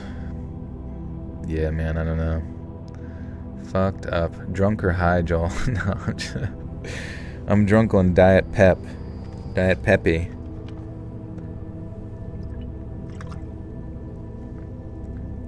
Joel beats Mega Man X Stream when? You want me to play Mega Man?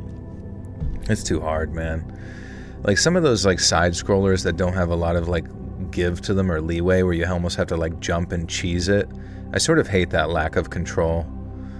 Snoop's hella corporate now. Yeah, I mean, I see Snoop Dogg on like a side, like that kind of like marketing ability where you can just kind of like somehow be considered like some sort of hardcore gangsta, but then also low-key be on a fucking cooking show with what's her name and, you know, be on the side of like a wine bottle and then stream on, you know, Twitch. And also just be high 24/7, say the dumbest shit possible, and like nobody ever cares. You're just Snoop Dogg, you know what I mean? Bro, how are you from the UK? It's 4 a.m. I'm not from the UK, I guess. Or are you talking about somebody else? Oh, sup, Joel from the UK. Oh, there he is. What's up, bro? Some people be staying up late and shit. What happened to your diet, Dr. Peppa? Well, this giant, when I was with my family earlier related to Father's Day, my mother gave me a giant fucking 1-liter bottle of Diet Pepsi. I said, thank you, Mom. You rock. It's Father's Day, but you're pretty cool too. Can I say hi to Jose? What's up, Jose? Or is it Josie? My mother-in-law named her dog Snoop Dogg. That's cool. The shizzle. So back before the big cough, during the washout English summer of 2019, 7th rainiest on record, whoop-de-bloody-doo, I remember swiping through Tinder one afternoon in my flat. I don't know if anyone remembers Tinder around that time, but there were a lot of fake profiles set up by scammers. It got to the point where if a really fit girl appeared in my feed, I'd just be like, bot, and swipe left. But then that afternoon, as I was sitting there swiping the rain... Joel, if you fall off a bridge without water below, what would you do? Damn. I guess that's it, man. I guess I'll have to just start pissing till the whole river fills up and I land in it. And then suck it all back up. What up? I was your shiz when it comes out. Good work. Thank you, Matt. Good to see you. Matt McClurg. Kind of reminds me of, what's his name's friend? Matt McGusker. You know what I'm talking about? Shane Gillis's buddy. Matt and Shane's Secret Podcast. Y'all heard of a game where you can freestyle rap called Kanye Quest? No, I never heard of that. Is it pretty sweet? I remember Papa da Rappa. They should add, like, since they have Rock Band and you can sing in Rock Band, they should definitively have, like, one where you rap over songs. That would be dope. It got to the point where if a really fit girl appeared in my feed, I'd just be like, bot, and swipe left. But then that afternoon, as I'm sitting there swiping with the rain pittering and pattering on the windows, this absolute fox appeared in front of me. And I hesitated. Her name was Anna, 1 N by the way, and she looked like an elf, the Tolkien kind, but covered in tattoos. She also had these big green eyes, almost white gold hair, and whatever she did for exercise, it was doing her proud. There were pictures of her at music festivals and a nightclub and at some vegan cafe-looking place. and in every one she looked like a freaking supermodel. But for some reason, my now built-in bot detector was only giving off a mild alert. All of Anna's photos looked legitimate, so just in case she was actually real, I swiped right and then hoped for the best. A few hours later, my phone chimed with Tinder's signature tone. I got that little dopamine rush that came with knowing that I had a match, but when I saw who had matched me, I had two waves wash over me, each one made of distinctly different disbelief. Now, the first was, no effing way. That girl just swiped right on me. But the second was more like, there's no way this girl is real if she just swiped right on me. Now, not to sound too lacking in the self-esteem department, but I hardly consider myself Anna's type. So instead of going with my usual, "Hi there, how's it going?" I just cut to the chase and asked her, "Are you real?" She sent back a laughing emoji, and then after explaining why I'd asked her that, she seemed very flattered and most definitely not a bot. I then asked what kind of scam she was pulling and if I went out with her, was going to...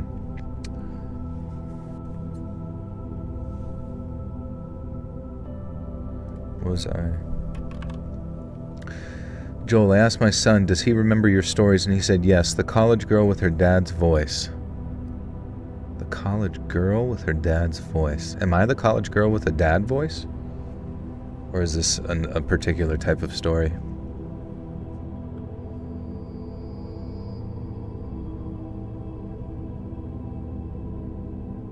Fit equals fake. Everyone is fat IRL. That's true. Honestly, I've heard some people say that you should just take your normal pictures and then ask AI to like put a suit on you. just because doctoring them up just a little bit gets you that much closer to a date, and once you get there, it's like, what can they do? Even if it's like only a mild amount of catfishing.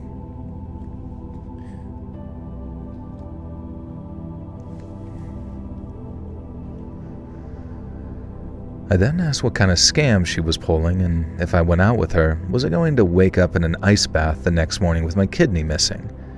Now, she sent me back a laughing emoji and then the text saying, only one way to find out, right? Now, I asked her if she wanted to meet up for a drink, and she said, she sure? She said, I'll take a drink. People have told me I'm a reverse catfish. I guess my pictures aren't that flattering. I guess you just gotta get better friends to take better pics. But that is good, though, I mean.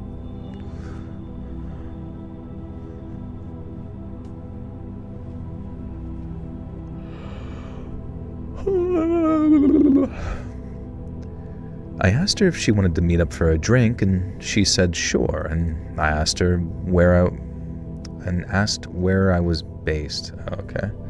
How long are your live streams? I usually go for like 3 hours or 3.5 through 4 hours. Ish. Depending on how early I start. As someone listening from the UK, would you come over, and if so, where to? I would come over and I would go to Liverpool.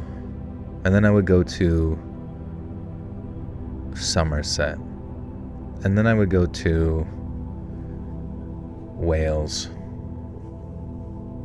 Or maybe I would just come over and go right to Wales. Last live stream lasted 9 days. British. Go say hi to the British.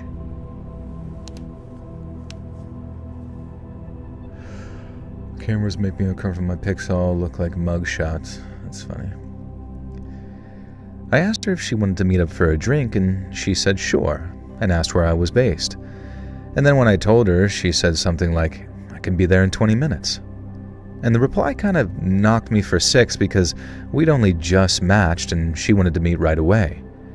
Every girl I'd matched with had wanted to chat for at least a few days before making arrangements. And yet, there was this gorgeous nymph creature who wanted to meet little old me right away. And it made me think of the word scam all over again, because seriously, who the hell meets up with someone from the internet that they met that day? Well, Anna apparently, because after asking for my number, she gave me a call and explained her logic. The first thing I noticed was how pretty her voice sounded, and maybe this was like a purely subjective thing, but I found it almost hypnotic. Now, she was really well spoken, which I find very attractive as a rough northerner, but she had this really raspy, sleepy thing going too, which was also very attractive, but in a kind of calming ASMR sort of way. Now, she right away is... So right away. I fell off my bike 3 weeks ago and my bike still haven't tried to tricycle. Oh, like are you part of the Midnight Boys? Doing wheelies up and down the block? What's the deal?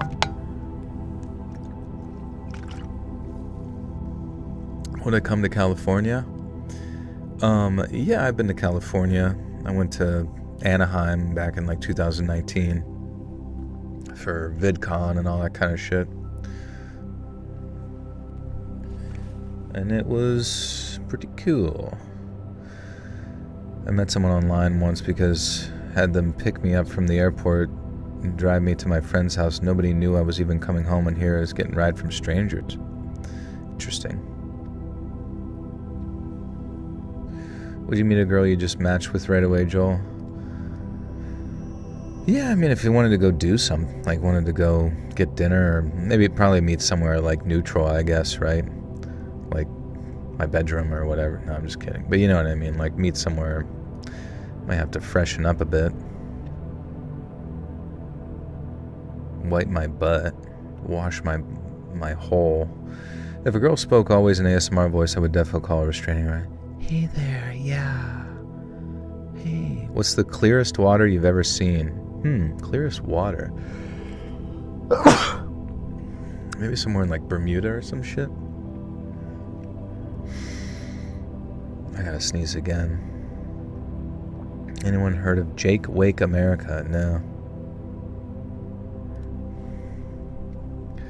So right away I'm thinking, if this is a scam, it's going to be a very relaxing one. But when Anna explained herself, she actually made sense. Like I mentioned, we'd been having the worst summer for literally years in terms of rain, wind, and clouds. July looked more like early April in parts, and the entire country was watching their summer quite literally go down the drain. Anna said that she wanted to get out of the house and have some actual fun, even if it was just another indoor space. She also said that she was pretty stressed out and had been arguing with her family about stuff, so she wanted to get away for a while, if only for a few hours. She said I seemed cool and, more importantly, safe, in which case, why not meet me today? Now I started seeing it as a golden opportunity to cheer up a very pretty girl and quite possibly reap the benefits of having done so, whatever those benefits may be. Because after all, and in the words of Dolly Parton, I'm just a man. We met at this little bar maybe 5 minutes walk from my house. I said that I'd walk down after a quick shower, and granted it took me a while to get my appearance looking right, but when I got there, Anna was sitting there waiting for me. Now she was twice as beautiful in person, and the only thing I found slightly off-putting were her teeth. And I don't mean they were the sort of British teeth or anything like that. She didn't need any obvious dental work done, and her breath didn't smell bad or anything, so I'm assuming she just brushed them before she left the house. Wait, what? The only thing I found off-putting were her teeth. I don't mean that they were... She didn't need any obvious dental work done, and her breath didn't smell bad or anything, so I'm assuming she brushed them right before she left the house. And so while I'm telling her to... What? Isn't there supposed to be like a follow-up thing about why the teeth are fucked up?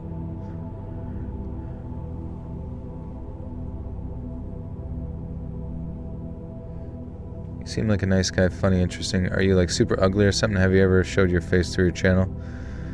Yeah, I'm super ugly. And gross and yucky. You want to sleep. I'm like a quill boar. Never mind me.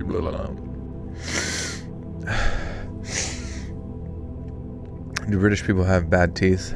Some of them, yeah. Just because it's not really like part of their culture to have like these perfect fucking shiny white pieces of bone sticking out of their face that are like all lined up like America has convinced us all we need to have. Okay. See, okay, but okay. So I'm just confused with the writing here. Tell me this makes sense. She was twice as beautiful in person, and the only thing I found slightly off-putting were her teeth. Like, almost like that's like a important piece of information. Unless it's just like a throwaway comment, but it doesn't feel like that. And then here, I don't mean that they were ugly or anything. She didn't need any obvious dental work done, and her breath didn't smell bad or anything, so it seems like it's leading somewhere, right? So I'm assuming she brushed them before she left the house. And so, while telling myself not to be so effing judgmental about an objectively gorgeous girl, I sat down and we got chatting. It just seems like such a weird detail to be like, the teeth are fucked up, and then, I don't know, not have any further detail. I don't know, it just seems weird. So, yeah, maybe it's just a, like, yeah, she's just chopped. Hey, Autism Babe with the 20. Thank you for always being chill. You're welcome.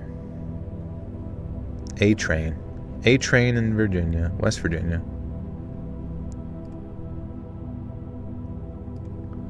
A-Train, baby. Either slightly yellow or one is yeller. She got yeller teeth. Teeth speaks volumes on appearance. I mean, it certainly makes a huge difference. Like, some pretty uggo people can really pull shit together when they got nice pearly whites. Autism Barbie, thank you again for the 20. That's very kind. Thank you. Who am I supporting for the World Cup? USA! USA! USA! I don't know. I don't give a shit. I'm just waiting for the fake alien invasion. Anybody ready for that shit? USA World Cup schedule.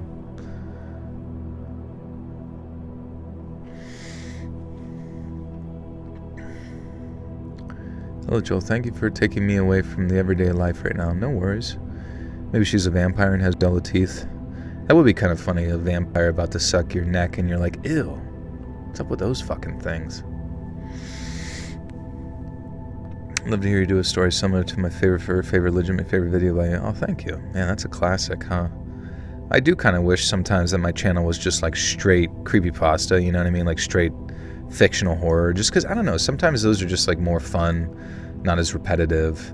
You get different ideas, different concepts, as opposed to just someone's weird, but I don't think I would have the energy to start a whole nother narration channel. The alien invasion is not fake.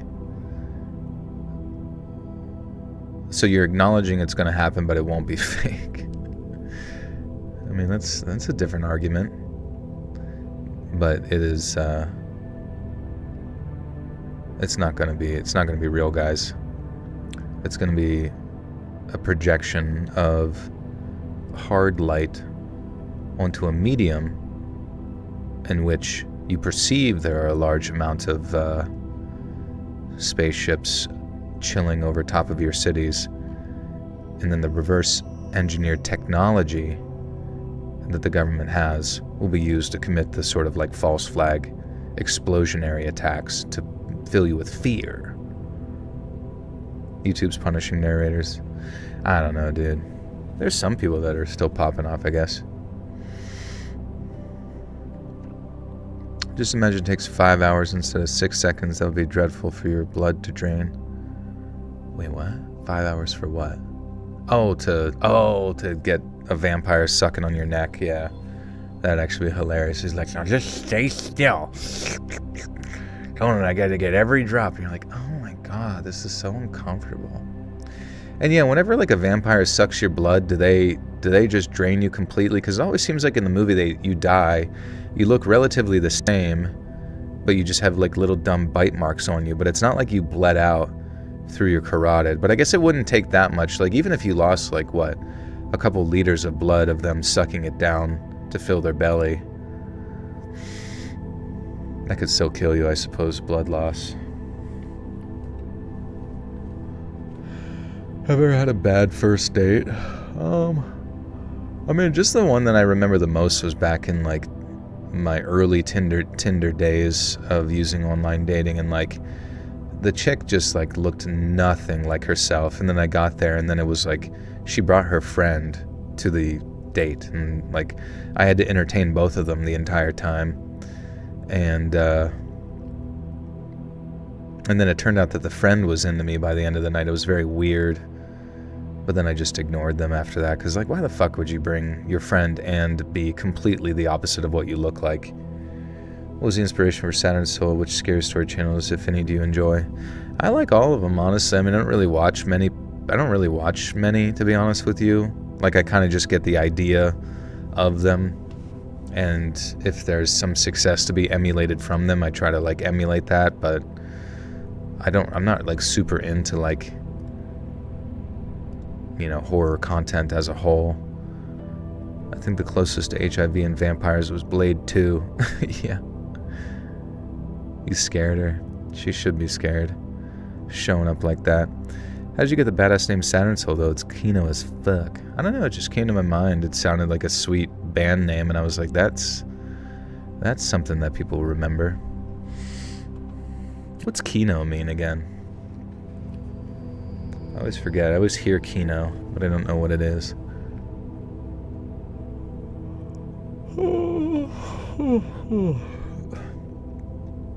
Okay. Sorry. She was twice as beautiful in person, and the only thing I found slightly off-putting were her teeth. Now, I don't mean that they were British or anything. She just didn't need any obvious dental work done, and her breath didn't smell bad or anything. So I'm just assuming that she... dude, I am so confused what the fucking point of this... Like, she didn't need any obvious dental work done, and her breath didn't smell bad or anything. So I'm assuming she... Like, which part of the teeth are bad if you're going to mention it? Like, I don't understand. Is this important? When was the last time I went camping? Oh, bro, I don't fucking know. I'm not much of a camper. Like, whenever I did go camping, it was like glamping, or like at some random thing that I was forced to go to help somebody else out or whatever. And I'm like good for 3 days, and I'm like, I'm fucking done with this shit. I need a shower. When you're done with cybersecurity, you're gonna find me.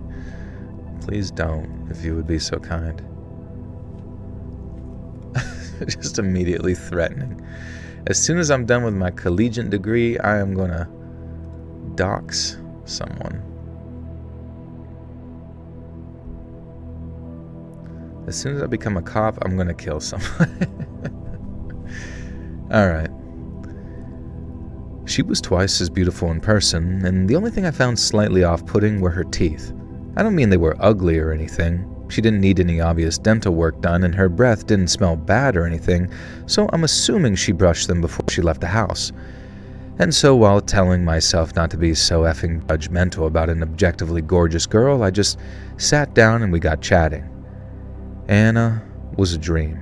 I'm being honest. Now, it might sound crazy considering what I'm about to tell you shortly, but to this day, the first half of my date with Anna was the best I'd ever been on. Now, I don't harp about it too much, don't worry, but I feel like I've banged my drum about her enough already. But it was so much fun that when she came back with our 4th round of drinks and asked me a very unusual question, I didn't even hesitate. She came back to the table, put our pints of Guinnesses down, and said, "Listen, I got a bit of a favor to ask. No hard feelings if you say no, because it might seem a bit weird, but can I stay over at your place tonight?" In my head, I'm saying, say yes, say yes, say yes. And it definitely read on my face that I was delighted, and I still managed a pretty cool, sure, why not? And then she kissed me. I know that sounds totally like, and then everybody clap type moment, but like I said, it was the best date I've ever went on. She didn't just smile when I said yes. Yes. Joel has never had a canker sore. He's so un-American. What the fuck are you talking about? September 30th, 1998. It'll be a day I'll never forget. The cop inside me died that day. What happened? Brits have had bad teeth, but she had good teeth, which isn't normal. It said she had bad teeth, though. Right? She was twice as beautiful in person. The only thing that I found slightly off-putting were her teeth. I don't mean they were ugly or anything. She didn't need any obvious dental work done, and her breath didn't smell bad or anything, so I'm just confused what was the significance of, like, mentioning it when it, like, it doesn't really, it just seems like to stay absolutely neutral on the significance of the teeth, but it was also off-putting, but no specific details. You know what I mean? It just seems like the most random tidbit that just grammatically makes no fucking sense.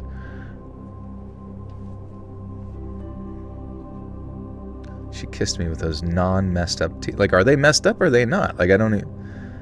Or are they messed up but they're not that bad? Like, I can't tell. She didn't just smile when I said yes. She beamed, and when she did, she looked radiant. So when this golden-haired elven queen leaned across the table and literally put me in for a... So when this golden-haired elven queen leaned across the table and literally pulled me in for a kiss, I was too stunned to even kiss her back at first. When she pulled away, and with the entire bar looking at me like, who the F is this player, she told me, sorry, I just really appreciate it, and you look really hot. And I did just about everything in my power to keep from falling off my chair. When we finished our pints, I swear my feet didn't touch the floor as we walked towards the door. I was walking on air. And then we got back to my place, and without going into too much detail, we spent the next hour or so doing something that required a shower afterwards, and would I kiss her? I would lick her face. It's off-putting because it's rare. Yeah, but it didn't... Listen. It didn't say the teeth were good. And that was the off-putting part. It just says she's waiting there. She was twice as beautiful in person. Okay, no teeth mentioned yet. And the only thing I found slightly off-putting without pudding to eat were her teeth. Okay, so then you add, it begs the readers, like, begging the question, like, well, what's the deal with the teeth? And then here it says, I don't mean they were ugly or anything. Okay, is that... Like, it's almost like clarifying... Like, I wanted to tell you that they were ugly or gross or strange, but then it's like almost like skipping a sentence and saying, no, they weren't ugly or anything. Okay. She didn't need any obvious dental work done. Okay. And her breath didn't smell bad or anything. Okay. So I'm assuming she brushed them before she left the house. Okay. Like, literally all of that entire, like, part there, like, had nothing to fucking do with teeth being bad or even good, or I don't know. They were just... It's a really weird thing to even mention in the tone that it took. I don't know. Not that it matters, but I don't know. Happy Father's Day, Papa Joel. Thank you, Fry. Where is my present? Maybe they're yellow. I don't know. We just don't know. We literally don't know what... Like, it's just this ambiguous... They're just a pair of teeth that were off-putting for no discernible reason. Happy very early Father's Day? No, dude, it's right now. It's right now. We got 8 minutes left.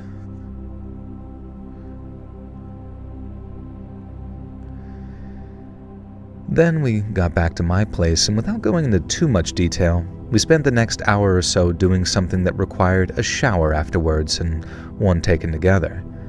Once we were done, dried and dressed, Anna asked if she could smoke in my flat. Now, she could already see an ashtray on my coffee table, but she was still polite enough to ask. Another green flag. And so I told her, mi casa, su casa kind of thing.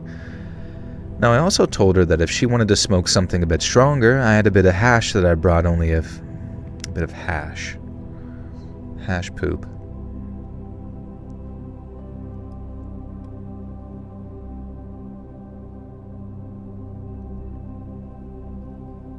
The ooey goopy. My teeth are overlapped in the front. I get told I have cute fucked up teeth. That's fun.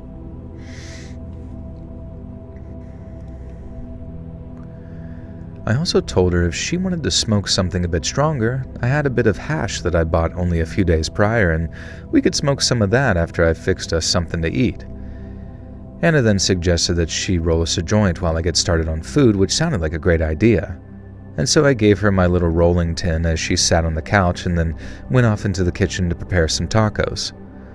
Now, the way my flat was set up was with an open kitchen and living area, so while I'm in the kitchen, I could literally see Anna on my sofa, leaning over the rolling tin and making our spliff. Granted, I wasn't exactly watching her like a hawk or anything, but everything seemed kosher by the time she'd finished and was rolling. Finished and rolling. Finished her rolling and lit the thing up. I don't know. Lynn, thank you for the 2, says, shit, who needs a blood dad when you have Joel dad? This is true. I got you, dudes. If you guys need any life advice, it would be take out the damn trash. Fell off my bed, wrapped in my sheet as a kid, dreamed I rolled off a roof. That's crazy. Hey Joel, sorry I'm late to your live. I've been moving all day, but I'm at a point where I can at least listen in the background. Hope you're doing well. Thank you, Stylish. Good to see you.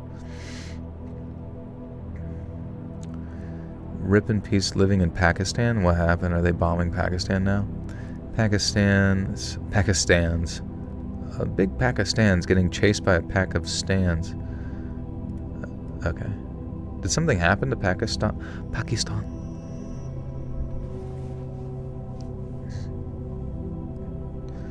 What do I do about having no motivation? You don't really need motivation to do stuff. You just need discipline. You just need to do it regardless of how you feel. And set your feelings aside and try to think objectively. You'll feel better when you do it. The motivation sometimes comes in the midst of action. You know what I mean?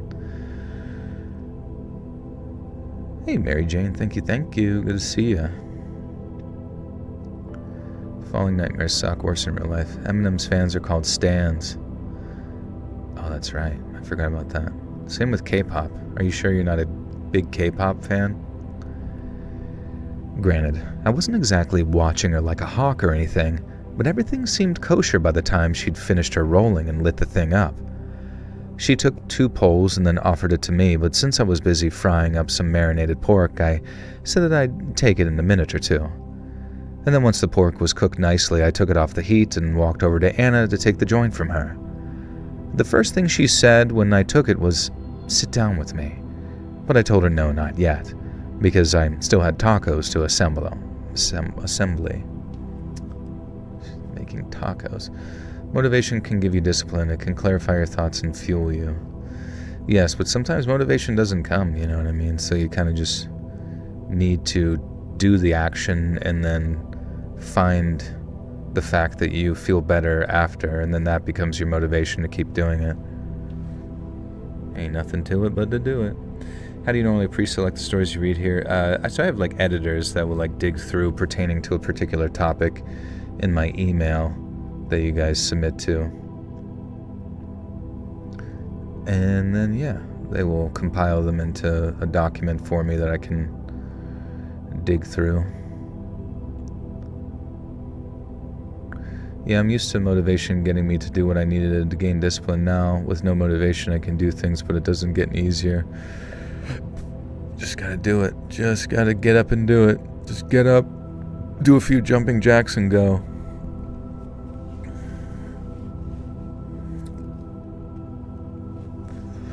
Okay.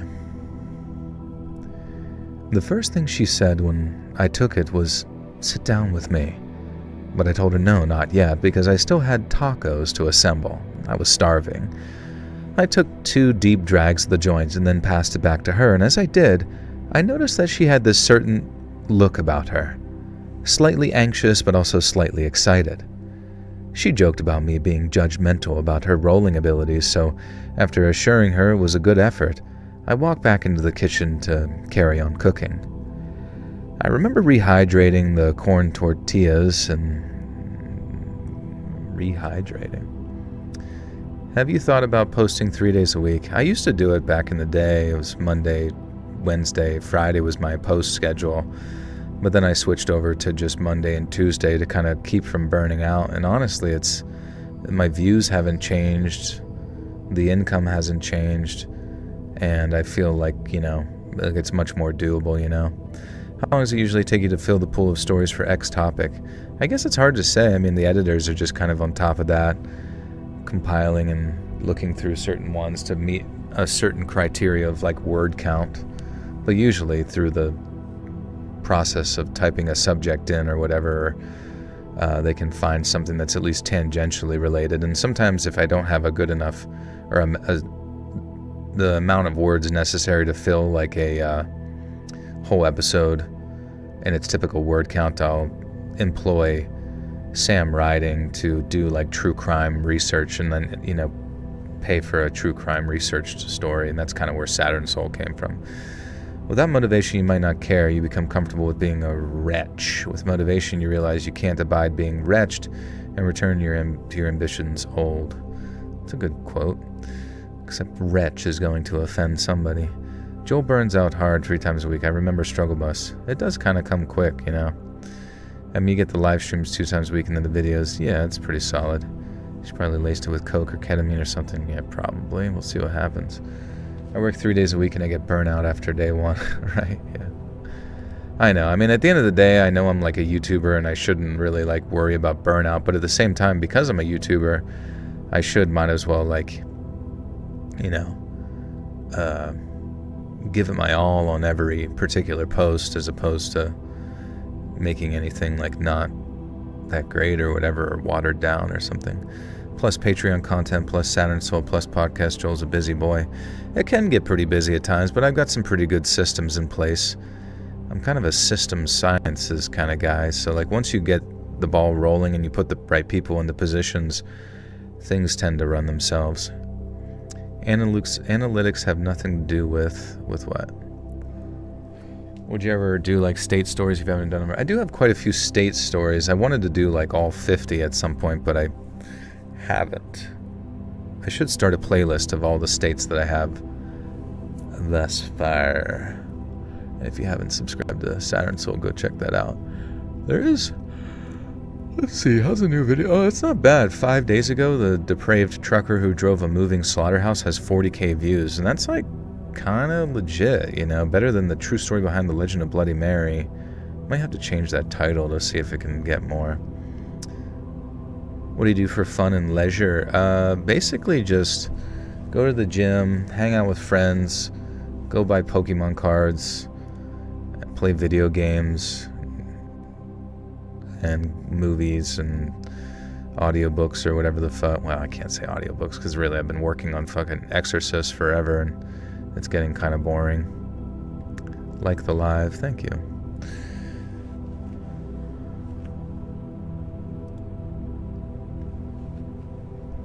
Stalking Fry, watching him wash his little butt. Sorry. From a distance. Alright, I remember rehydrating the corn tortillas that I had stored away when suddenly my hands started to feel almost loose on the panhandle. Not in a clumsy way, it was more of a subtle slowness, like my hands had suddenly been submerged in this warm water. Now at first glance it was nice and, more importantly, familiar, but then came what I can only describe as these golden waves, rolling up from my chest and then flowing down my arms and legs. It felt like someone had poured warm honey into my veins, and I remember realizing that for some reason I wasn't hungry anymore. Everything softened at the edges. The light from the kitchen spots looked warmer, and the sizzle of the wet tortillas softening up in the pan started to sound almost distant. I turned to Anna and asked how much hash she had burned into that joint, and all she said in reply was, "You should come and sit down." Her voice was like velvet in my ear. She asked if I was almost done, and then when I nodded, my head felt all heavy, but in a way that was strangely pleasant. But then the warmth kept building and building, until it went beyond just relaxing and started to almost thicken, almost like I had lining of syrup in my lungs and I was trying to breathe through it. I tried to flip the tortilla that I had in the pan, and I found that I could barely operate the spatula. And that's when I started to realize that I wasn't just stoned, and that something else was happening to me. I took the pan off the heat and told Anna that I needed to sit down for a minute. She asked if I was all right, and when I said that I didn't know, the words came out slowly, like they had to swim up through the syrup that was filling my lungs. I sat down on the couch next to Anna, and when I looked up at the ceiling, it looked like it was breathing. My eyes wanted to close, and I felt strangely itchy, and as I felt my heart rate start to slow after a period of almost racing, I realized I could barely bring Anna's face into focus. There was no way smoking a bit of weed would do that to me, someone who smoked pretty much every night before bed.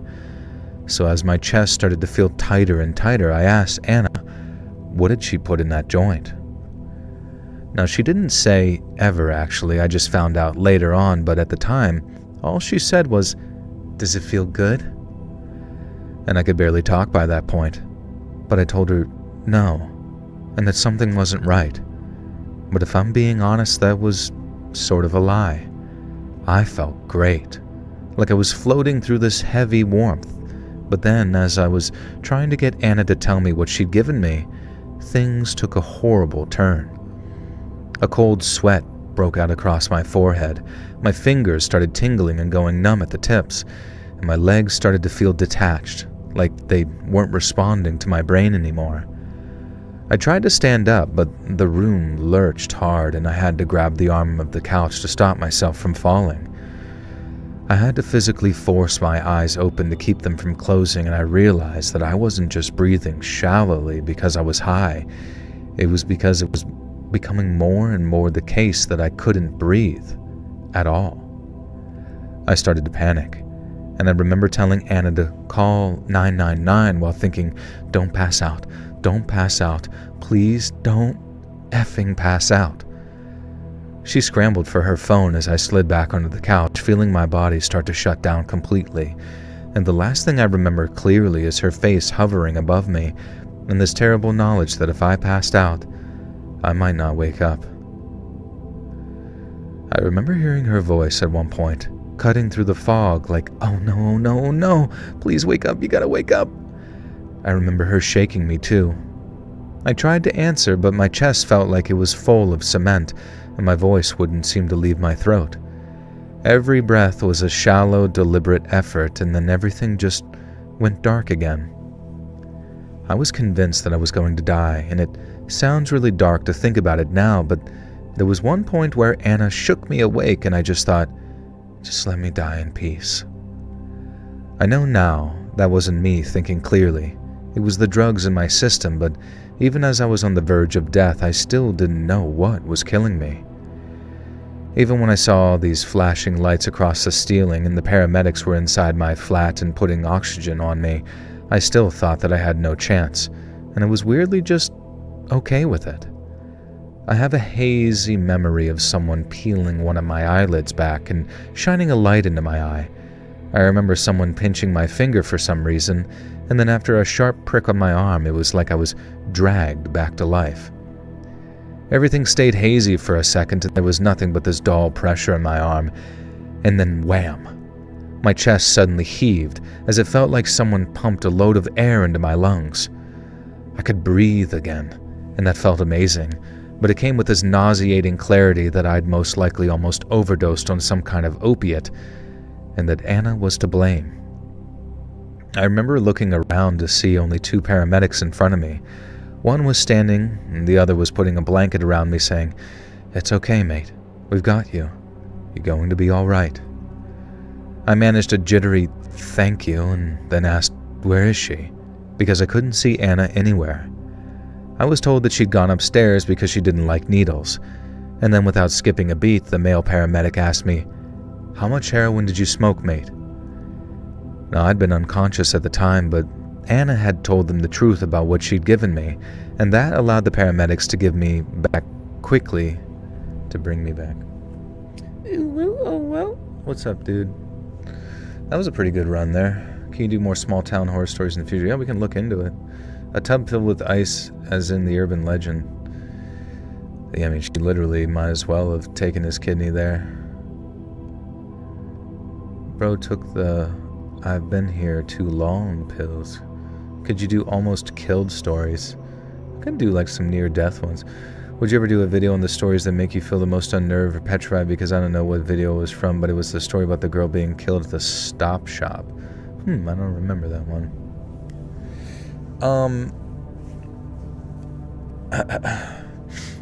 Yeah, and that's how I met your mother. Now we're both heroin addicts, and you are a crack baby. What was I gonna say? Pradeep fell at my feet at one point, so I gotta like smush him with my toes for a little bit here. It's kind of funny, like, when pets just like let you pet them with your toes, because they're so soft, and you just smush their face. Overdose near-death story, huh? I got one of those. It's scary stuff, man. I remember my brother I think he almost OD'd like multiple times. I think he did it at like a family thing one time. I thankfully wasn't there. I didn't learn about it till like fucking 5 years later. No one told me about it.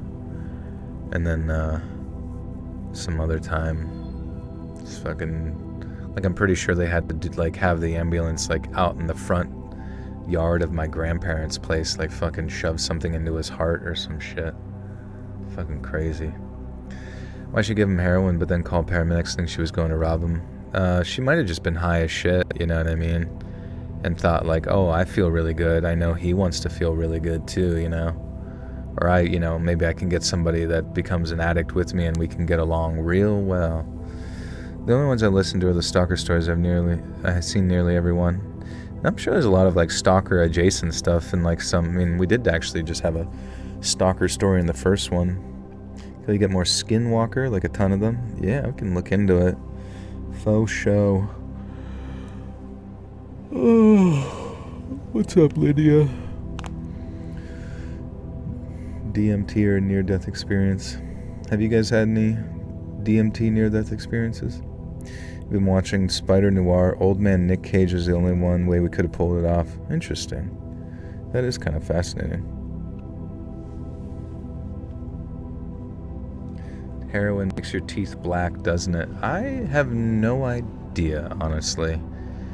I know smoking meth like kind of destroys your teeth, to the point where you might need like dentures later. You're gonna be an uncle to twins in 8 to 9ish months, dude. That's awesome. Congratulations.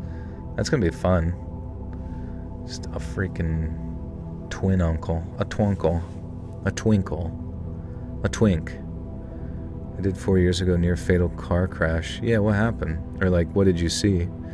Joe, did you see Supergirl or Toy Story 5? I didn't even... Toy Story 5 is out right now? How the hell did I not even see that advertised? I mean, I'm not going to see it, but I mean, how did I miss it?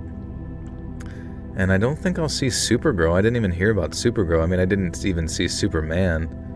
I don't know. I'm kind of like over the whole superhero genre of stuff. It's all just kind of like redundantly repetitive and stupid. I was in a car accident on the highway that may have been an NDE. I just remember my buddy said that he got into one years ago and it was like his like soul was pulled out of his body, you know. H does not make your teeth black. Smoking can stain, like all things inhaled do. Okay, that makes sense. Toy Story 5 is based around tablets taking over toys. Oh, really? Okay. Marvel needs to chill for real. I mean, they made $1 billion on stuff. They're gonna keep, but all they really need to do is just get back to like writing like interesting, fun movies. I remember seeing years ago the one that was based on like Planet Hulk, you know, where Ragnarok, whenever they went to like the gladiatorial arena. That one was fun because it was like funny, but it was like action filled, and I love the Hulk, you know. So I just need more of that shit.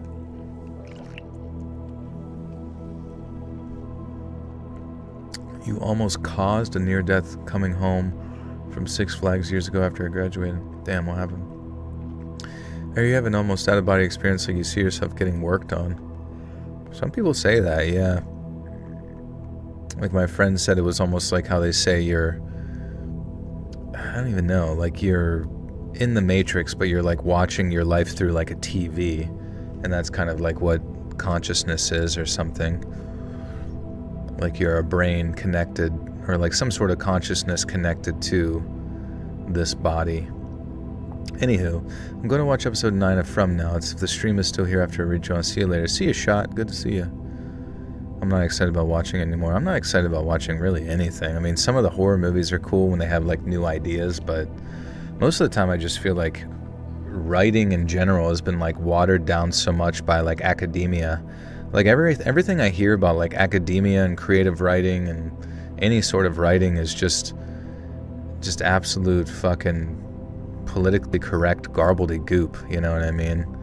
Like it's just like modern nonsense that you can't waste your time with anymore and have no desire to listen to. Also, my wife and I absolutely love your work. Neither of us can sleep without your help. Problem is, now I've watched every episode on your YouTube because I listen to them while I work. Well, maybe it's time to listen on Spotify, since it does sound nicer over there. The fact He-Man made a successful, very comic-like movie based on Goofy Kids cartoon proved if you just try to make a good movie instead of lowest common denominator stuff, then it's concede. Yeah, especially now. I mean, like, stuff is, like, so low, like, lowest common denominator bullshit that, like, you just need intelligent people who can write, and then essentially the studio that produces it not get in the way. And then you'll have something that has a degree of soul. But right now, nothing has any soul. It's all just, like, corporate bullshit that like always has some like really generic political message to push on you that's like not even interesting or like I don't even know, like nuanced. It's just crap. It's just crap after crap after crap. So I take my notes from the beats, largely Bukowski writing as an artist suffering lately. It's odd, should thrive under suffering. Well, you might have to just like find it through independent media, because apparently all of Hollywood is compromised, all of the media is compromised, all of fucking the publishing companies are compromised. They all want to push you down the exact same filter. They want you to go through the exact same filter to push some like modern political nonsense. And so, you know, you as like an independent thinker who is going to like say something that has soul to it, or, you know, is counterculture or whatever you want to say, is not going to make it, you know what I mean? So you just have to exist within the realm of like independent media and hope you can build an audience there, maybe on Substack or some shit like that. I don't fucking know. They gotta pay the trolls toll. Yeah, exactly. Wait, that's literally it. Holy fuck. Holy shit. And after the age of Epstein, they gotta pay the troll toll to get to the boys' hole. Remember that from Always Sunny in Philadelphia? You gotta pay the trolls toll to get to the boys' hole. That, like, holy fuck. It actually kind of makes some sense now. Oh my god. Have you been approached by the man yet to also be compromised? Yeah, I mean, like last year I was, you know, I almost joined like a talent agency thing, but it was just like clearly like parasitic. I had somebody in this chat claim to be like some sort of like Hollywood producer who worked on some pretty big stuff, and they were trying to scam me. I almost got some other, you know, things that were not that great. Like there was a lot of things that basically came at me all at one time that I thought were opportunities, but turned out to just be like, you know, demonic parasites that want to just attach themselves to you and just extract as much energy as possible, or put you in a position where you're like not able to like scale. And I realized, you know, the end goal of content creation is literally this anyways. Like a lot of people want to move up into Hollywood, but fuck all that shit. Like if they're not going to give you freedom, or they're trying to like just milk you like some golden calf or whatever, then no thanks, you know. I've almost finished all your episodes on Spotify. I love playing them. We're currently on 28 from 2019. Thank you. Thank you for listening.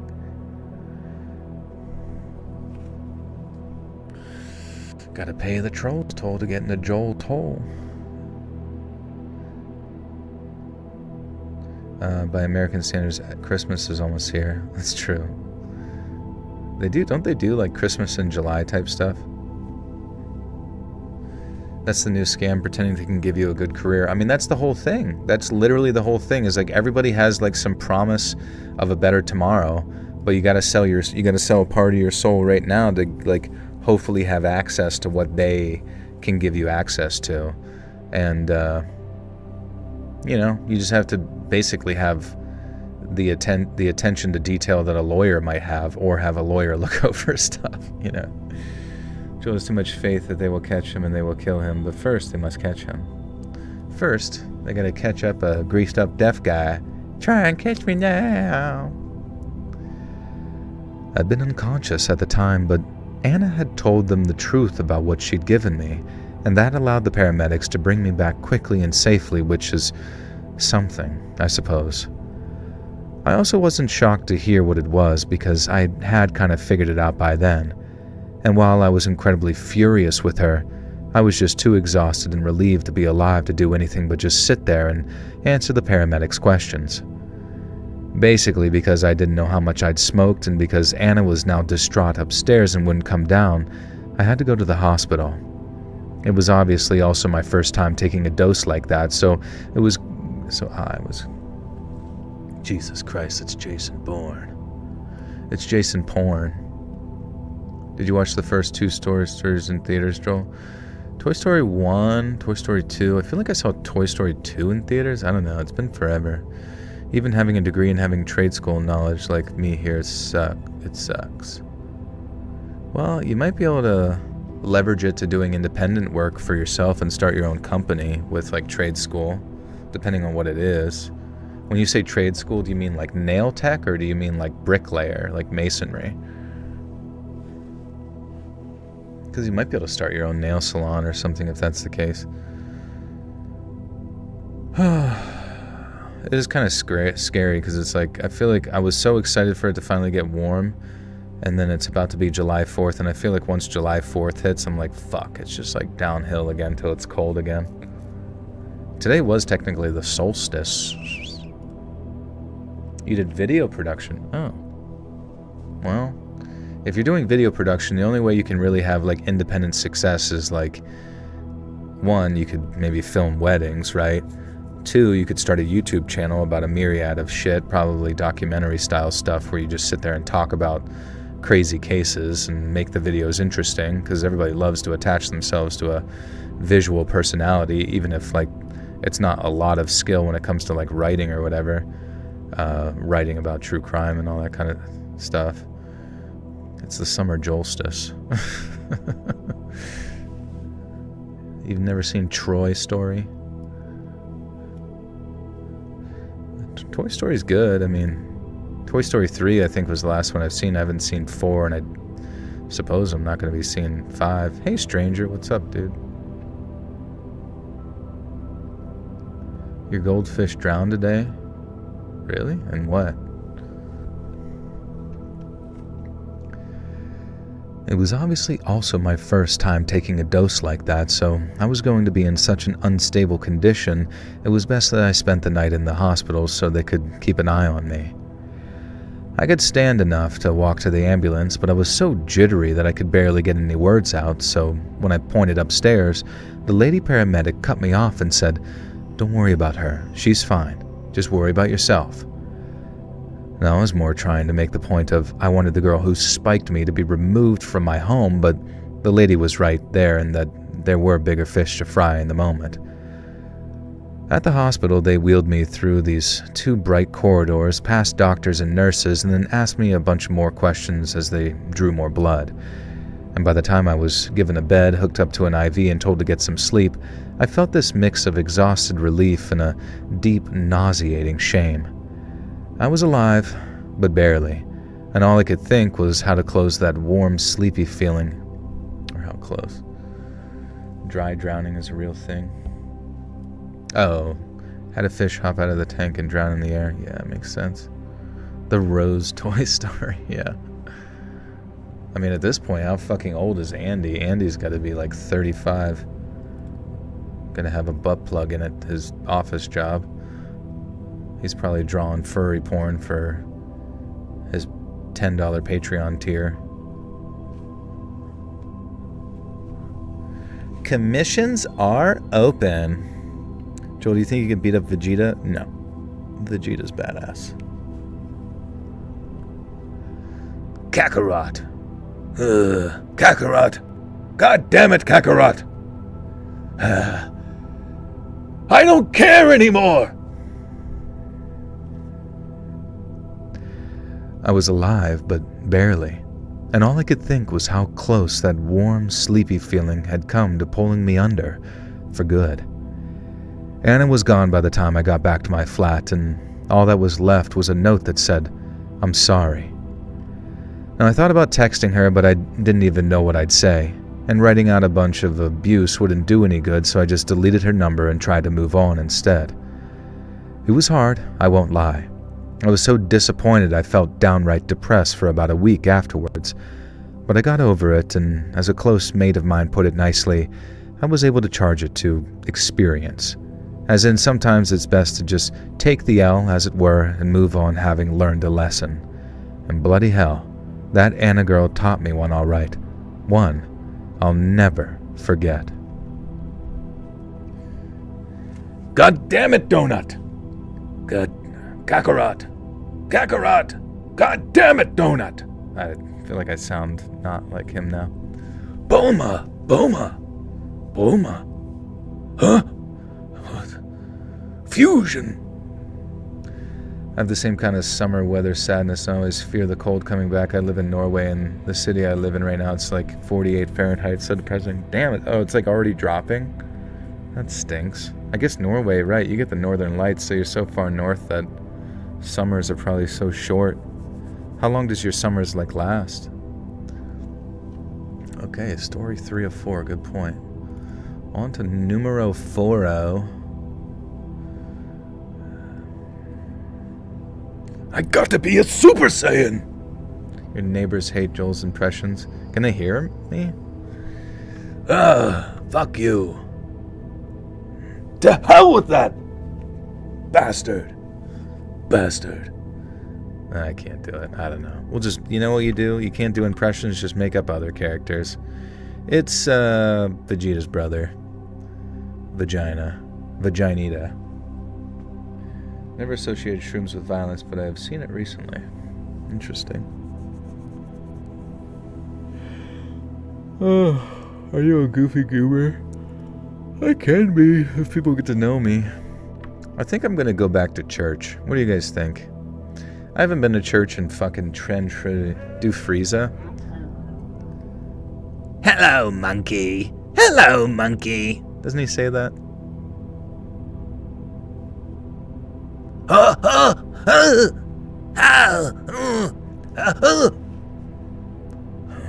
Stupid monkeys! Stupid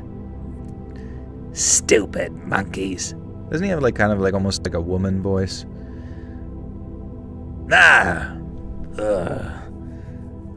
Stupid. Kakarot.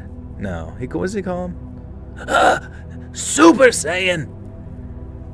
Boo, church. I don't know, dude. It's not that like I'm super stoked about church, right?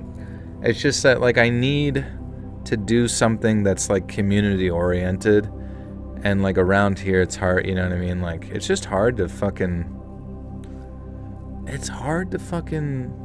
find shit to like connect. You know, it's hard to find I'm fucking 36, bro. Like, what community could I join that's... Vegeta's voice is more high... Frieza. I gotta hear Frieza's voice real quick. Hello, monkey! No, that's not good. Frieza voice. Stop cussing. Fuck. I'm fucking sorry. Okay, let's listen to this one. You guys ready for this one? We'll see if we can do it. And one more makes 7. You are certainly on the ball today, Captain. If you were a dog, I'd scratch your belly. If you were a dog, I'd scratch your belly. If you were a dog, I'd scratch your belly. If you were a cat, I'd give you warm milk. If you were a cat, I'd give you warm milk. What the hell is his lines? You started to purr, but since you're neither of these, I'll just say thanks for a job well done. It was my pleasure. You know how much I enjoy serving your Horned Highness. Having these balls makes me feel something that resembles joy, I think. I want to caress them. Okay, you know what? We're done doing lines. I think Frieza's a little sus.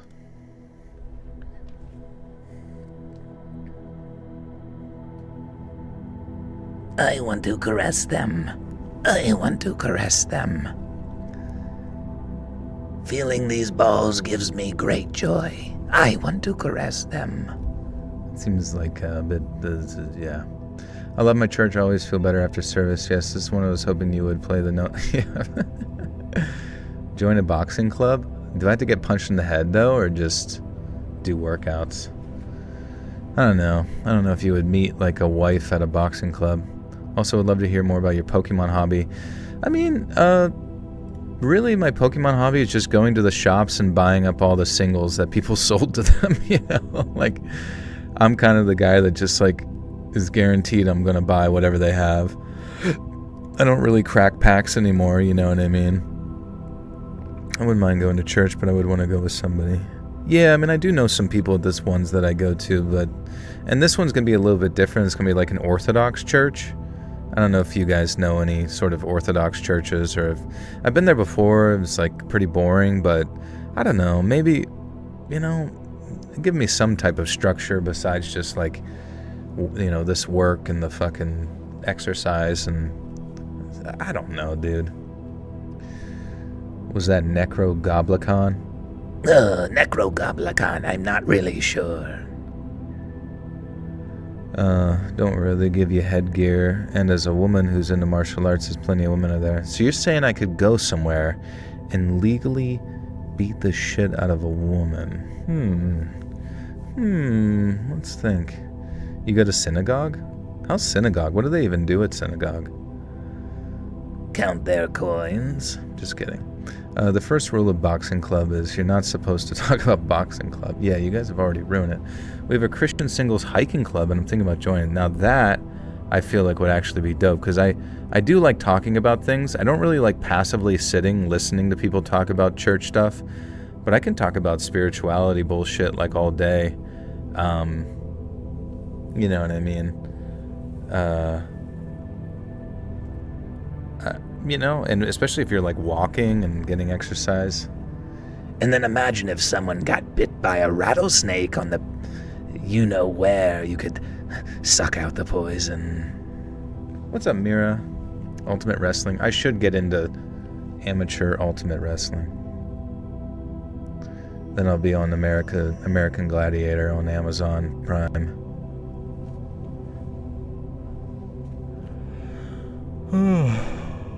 I don't know. I'll go and I'll let you guys know how it goes. I just need something.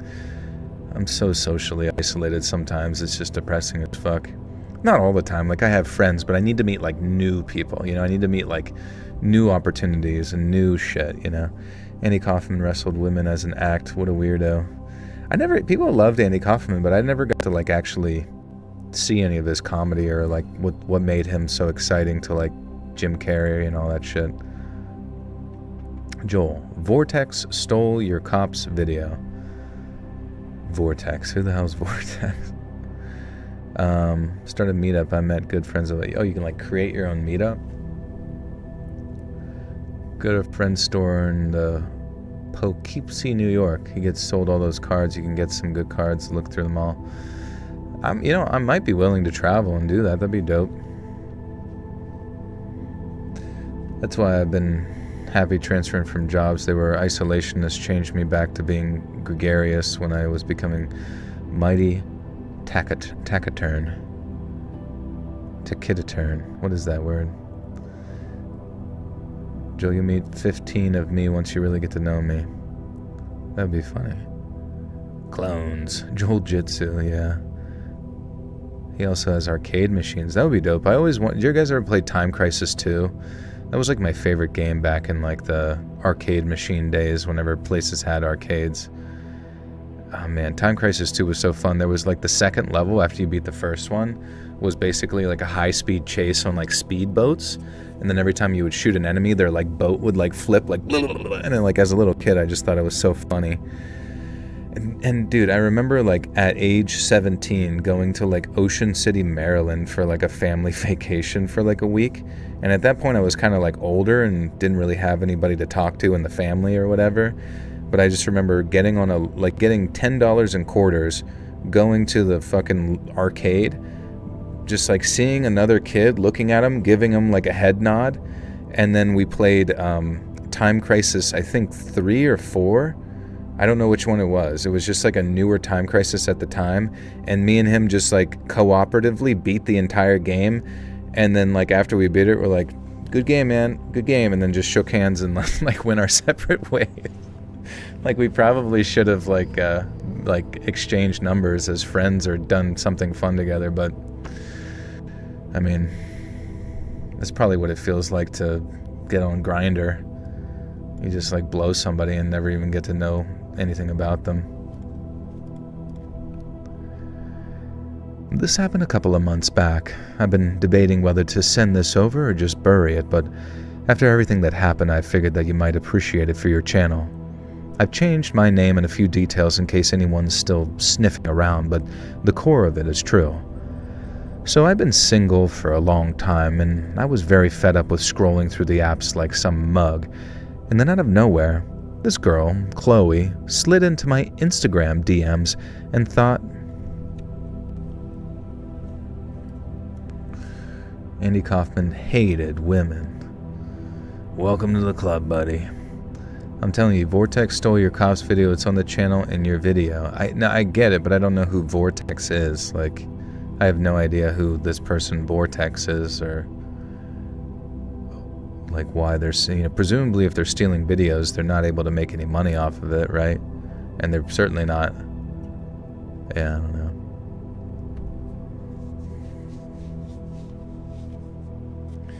Small World, Ocean City, Maryland is where he wants to open another store next. Honestly, it's weird because like I grew up going to Ocean. I mean, we have to travel pretty far to get to Ocean City, Maryland, but I remember going there all the time as a kid as like our yearly vacation. And it's got the boardwalk, all the stores there, and then like on the other side of the hotels is all the nice restaurants up the strip.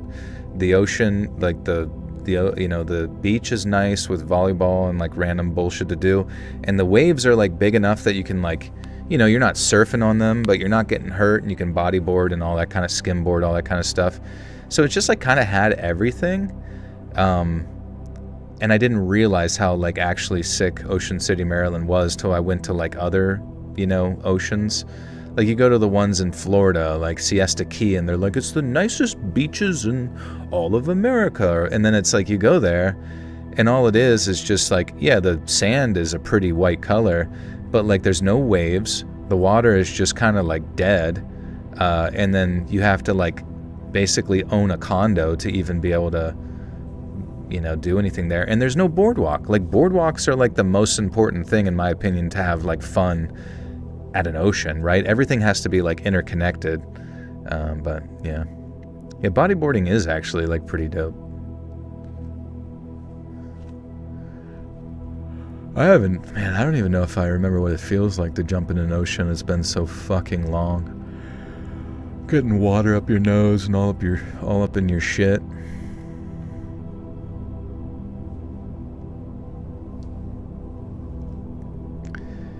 Then, out of nowhere, this girl, Chloe, slid into my Insta DMs, and I thought my luck had finally changed.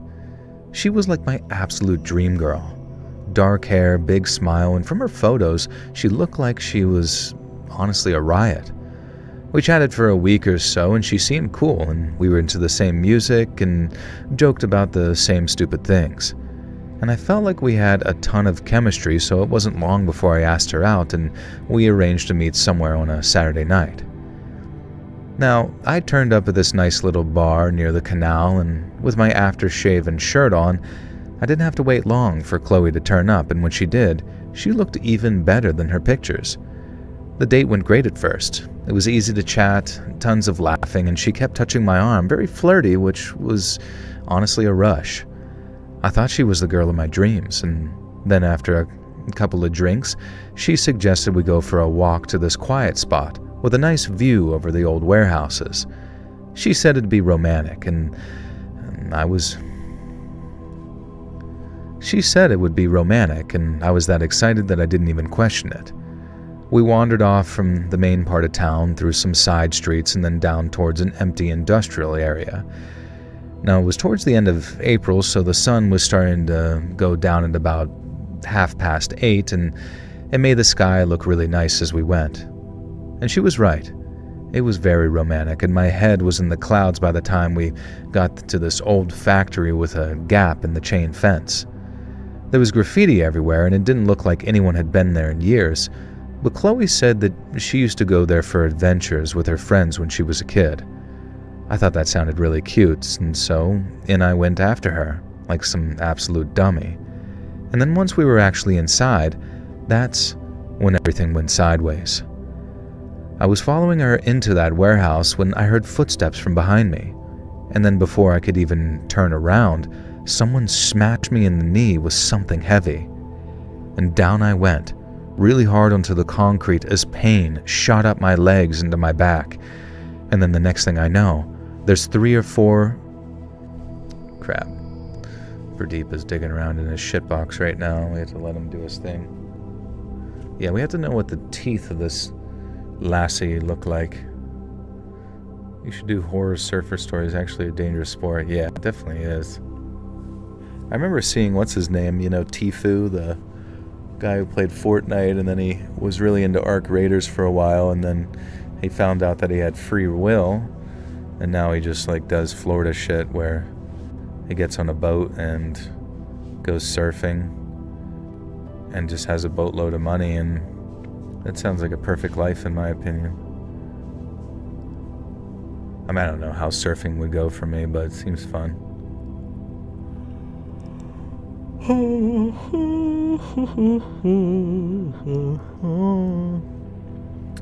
You kitties are digging to China. That would be funny. Go all the way down there. Start hearing somebody talking in Chinese. What the hell's going on over there? You hear tuk-tuks and trains going by. Down I went, really hard onto the concrete as pain shot up my legs into my back. And then the next thing I know, there's 3 or 4 dudes on me, big ones and all, wearing tracksuits with their hood up. Wearing tracksuits with their hoods up. One of them had a bat or a pole and was hitting me with it, but another had his phone out filming. They didn't say anything at first, just started laying into me as I screamed out in pain. I tried to curl up into a ball and cover my head, but they were going for it, kicking my ribs, punches to the face, everything. I'd cover my head and they'd kick me in the stomach, and then I'd cover my stomach and they'd kick me in the head. I started to taste blood in my mouth and I knew that I had to try and get away, but when I tried to push myself up, one of them would just stomp on my head. I remember looking at Chloe and begging for help, but instead of running or pulling her phone out to call authorities,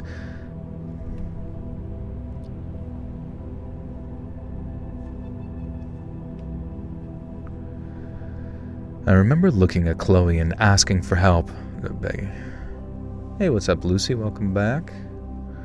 You were here earlier, right? Love your channel. I listen to you every night in bed. I fall asleep, then I wake up with it on. Much love from Canada. Thank you, Nix. Love you too. Appreciate you. I tried surfing once, didn't go so well. Couldn't even stand on the board while falling off. Guess it was not my thing. No, it's fair. It just takes a million tries. I just remember going to, this might have been 2014, going to Hawaii, and there was this place called North Shore, I think, and everyone was called in from the waves or whatever, and there was a lifeguard really far away, and they were whistling at us to get out of the water.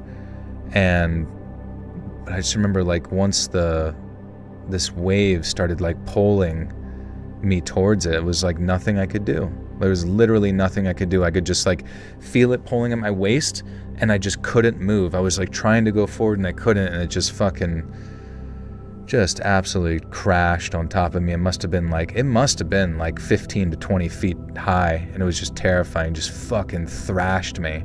Just absolutely just destroyed me against I remember getting folded in half against the fucking whatever the seabed was and stuff. Thankfully it wasn't too bad, but I just remember getting up and what the fuck, and having my swimsuit barely hanging on.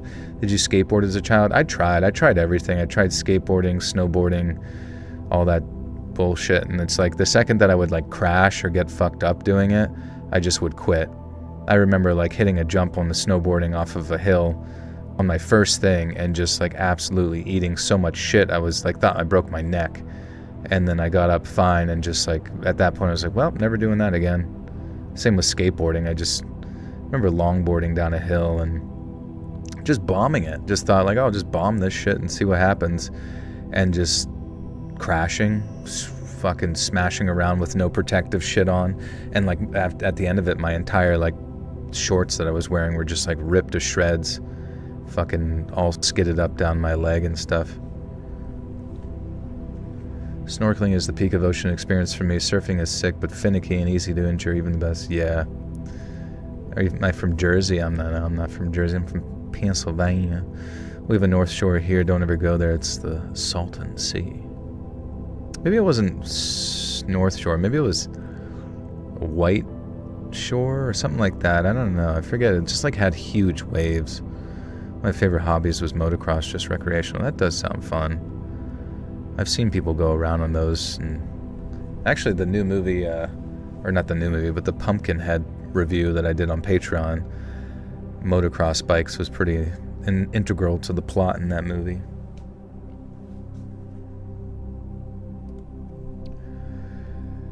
I remember looking at Chloe and asking her for help, but instead of running or pulling her phone out to call the police, she didn't do... Wait, what? Oh. I remember looking at Chloe and begging for help, but instead of running or pulling her phone out to call the police, she didn't do either. She just stepped back and watched. Not shocked, almost bored, like she'd seen it all before, and that hurt worse than the kicks or punches, realizing that it had been nothing but some trap. But while I asked why me in my head, I didn't have to wait long for an answer. They kept going until I stopped trying to get up, and then one of them leaned down close, really close, and told me something like, "This is what happens when people don't learn lessons." I have no idea what they were talking about at first, but then it hit me. They had to have been talking about my brother. There was no other explanation. Now, we hadn't spoken in about 3 years at the time, mainly because he's a complete idiot. He got into some smuggling... He got into smuggling these foreign cigarettes after going on vacation, like the cheap ones from outside that get sold under the... He got into smuggling these like foreign cigarettes after going on vacation, like the really cheap ones that get sold at different bars and random blocks and that kind of thing, and he made some decent money at it too, until he pissed off the wrong people. They were bigger, physically bigger, but larger in terms of their organization too, and he later said that there were rumors going around that he'd actually taken a shipment and undercut them hard. They warned him to pack it in, but he told them to mind their own business. Well, it turns out they'd been watching him, enough to figure out where me and my mom lived, and then instead of targeting him, they decided to target me instead. Chloe wasn't some baddie that had slipped into my DMs. She was a lure, and they'd picked me because I was the soft target, the younger brother who actually had a normal life and wouldn't suspect anything. Their plan was to get me, film me, and then send it to my brother as a message. A real old-school intimidation tactic, and you know what? It worked. I don't know how long the kicking lasted. It felt like it went on forever, but it probably lasted only a couple of minutes. And then after saying something like, "Say hello to your brother for us," they just walked off laughing, calm as can be. And Chloe was laughing too, and like I said, that was honestly worse than all the kicks and punches. Being jumped is one thing, but me being stupid, a gullible idiot, and believing that she was interested in me, that hurt stayed with me long after the bruises. I remember just lying there for a while, spitting out blood while my ribs ached, and as I realized that I could only see out of one eye. God knows why they didn't take my phone or shoes, but I was able to call myself a cab once I dragged myself off that deck and staggered back out into the street on the other side of that fence. When the driver asked what had happened, I told him that I'd fallen over. He didn't believe me, but he took me home anyway. I spent the next week just completely dead on the sofa with painkillers and ice packs after telling work that I just had a bad stomach bug. The ache stopped after a day or 2 or 3 really, and I still stayed for a week, probably because I was depressed or something, and I just didn't want to admit it. I found out later that my brother got the video. He called me a few days after for the first time in years, and his voice sounded incredibly shaky. He said he was sorry, that he'd paid what he owed plus extra and got out of the game, and he basically begged me to forgive him too. I told him to F off at the time, but these days I do appreciate him reaching out because it meant a lot. Mom's happy we're talking again, even if it is awkward, but I'm still just jumpy going out after dark. This girl thought that I was the perfect target. Oops. Nick Strix, thank you for the 20 Canadian. Thank you for the countless hours of entertaining stories. You're welcome. Thank you for listening. Appreciate you. Please do keep enjoying, as they will keep crumbing your way.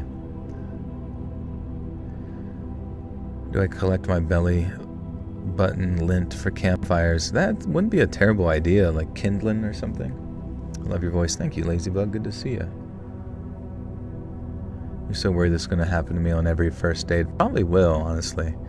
If every one of your first dates leads to like some industrial park out in the middle of nowhere, most likely scenario. Your belly lint is dog hair.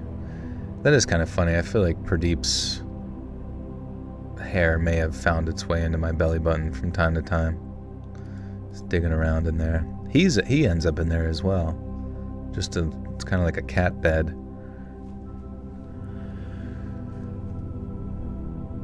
This girl I thought was perfect turned out to be bait in someone else's fight, and the whole date was just theater from the start. It made me wonder how many other guys they've done it to, which other hands Chloe has held while leading them right into a trap like it was nothing. Really cold, man. Really cold. Anyway, that's the story. Oh. Dangerously cold-hearted, man. Dangerously cold-hearted. Alright. Guys, we finished a whole story set in one stream, 3 hours and a half. And it's about 1 a.m. It's time for bed. Joel has no belly button. There's a doorknob that opens the wide to a room of which he lives and stands and eats from only 2 inches tall. How'd you know that? When's the new Obsession video? Wait, what do you mean? The Obsession review is on Patreon, but the actual video should be up. There is an Obsession video of obsessive people. Is my belly button an inner and outie? It's an innie. And Nick's Tricks, welcome to the Buttersock Cult. You now have access to bonus content. If you do really enjoy all the content you've had, you now have, with that membership, there's a bonus content playlist. You should check it out. It's pretty good. You're getting surgery tomorrow, Misty. I'm sorry about that. Good luck. What's going on? Do outies get fuzzy? I don't know. Maybe it just like kind of builds up around the outside like static electricity. Like a little toupee for your outie belly button. My sister lives at the ocean in Florida. The waves are intense. Yeah, I guess it depends. I think the Gulf side is not that bad, but the other side might be worse. Oh, shit. Okay, let's read this outro, and I'll get you guys on your way. Happy Jolstice. Happy Summer Jolstice.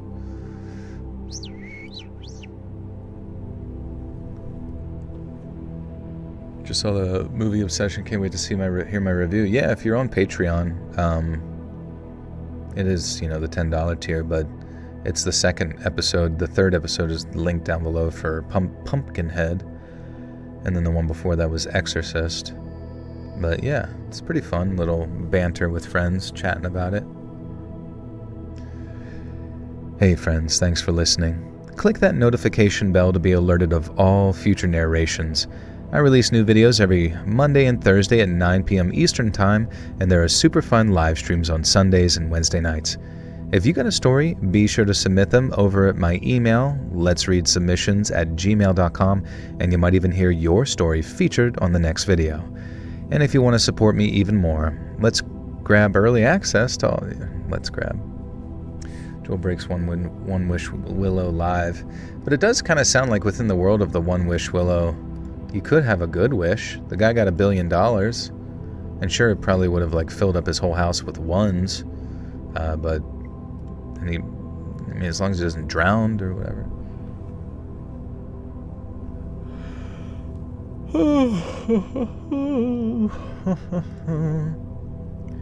And if you want to support me even more, grab early access to all future narrations and bonus content over on Patreon, or click that big join button to hear about the extra perks for members of the channel.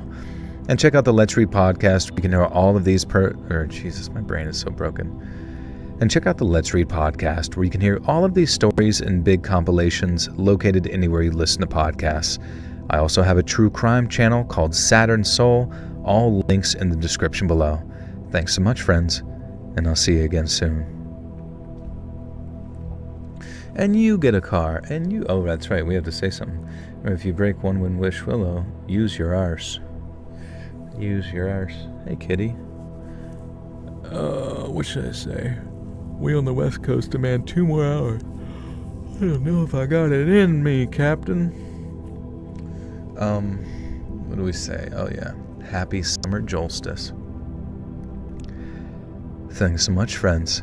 And remember, happy summer solstice.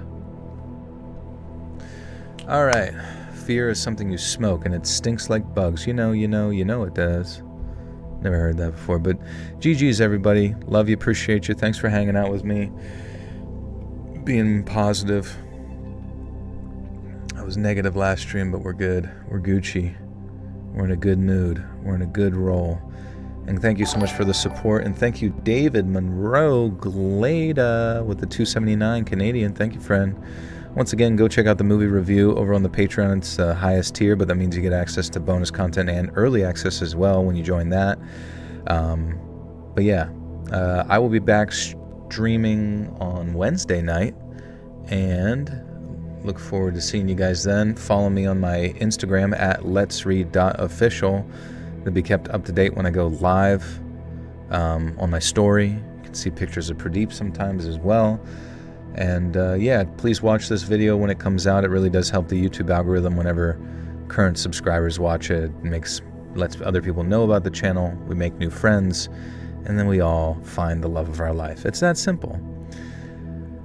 Oh, that's true. Shortest night of the year. All right. Love you guys. Appreciate you. Be good. Be well. Don't let them walk all over you. See ya.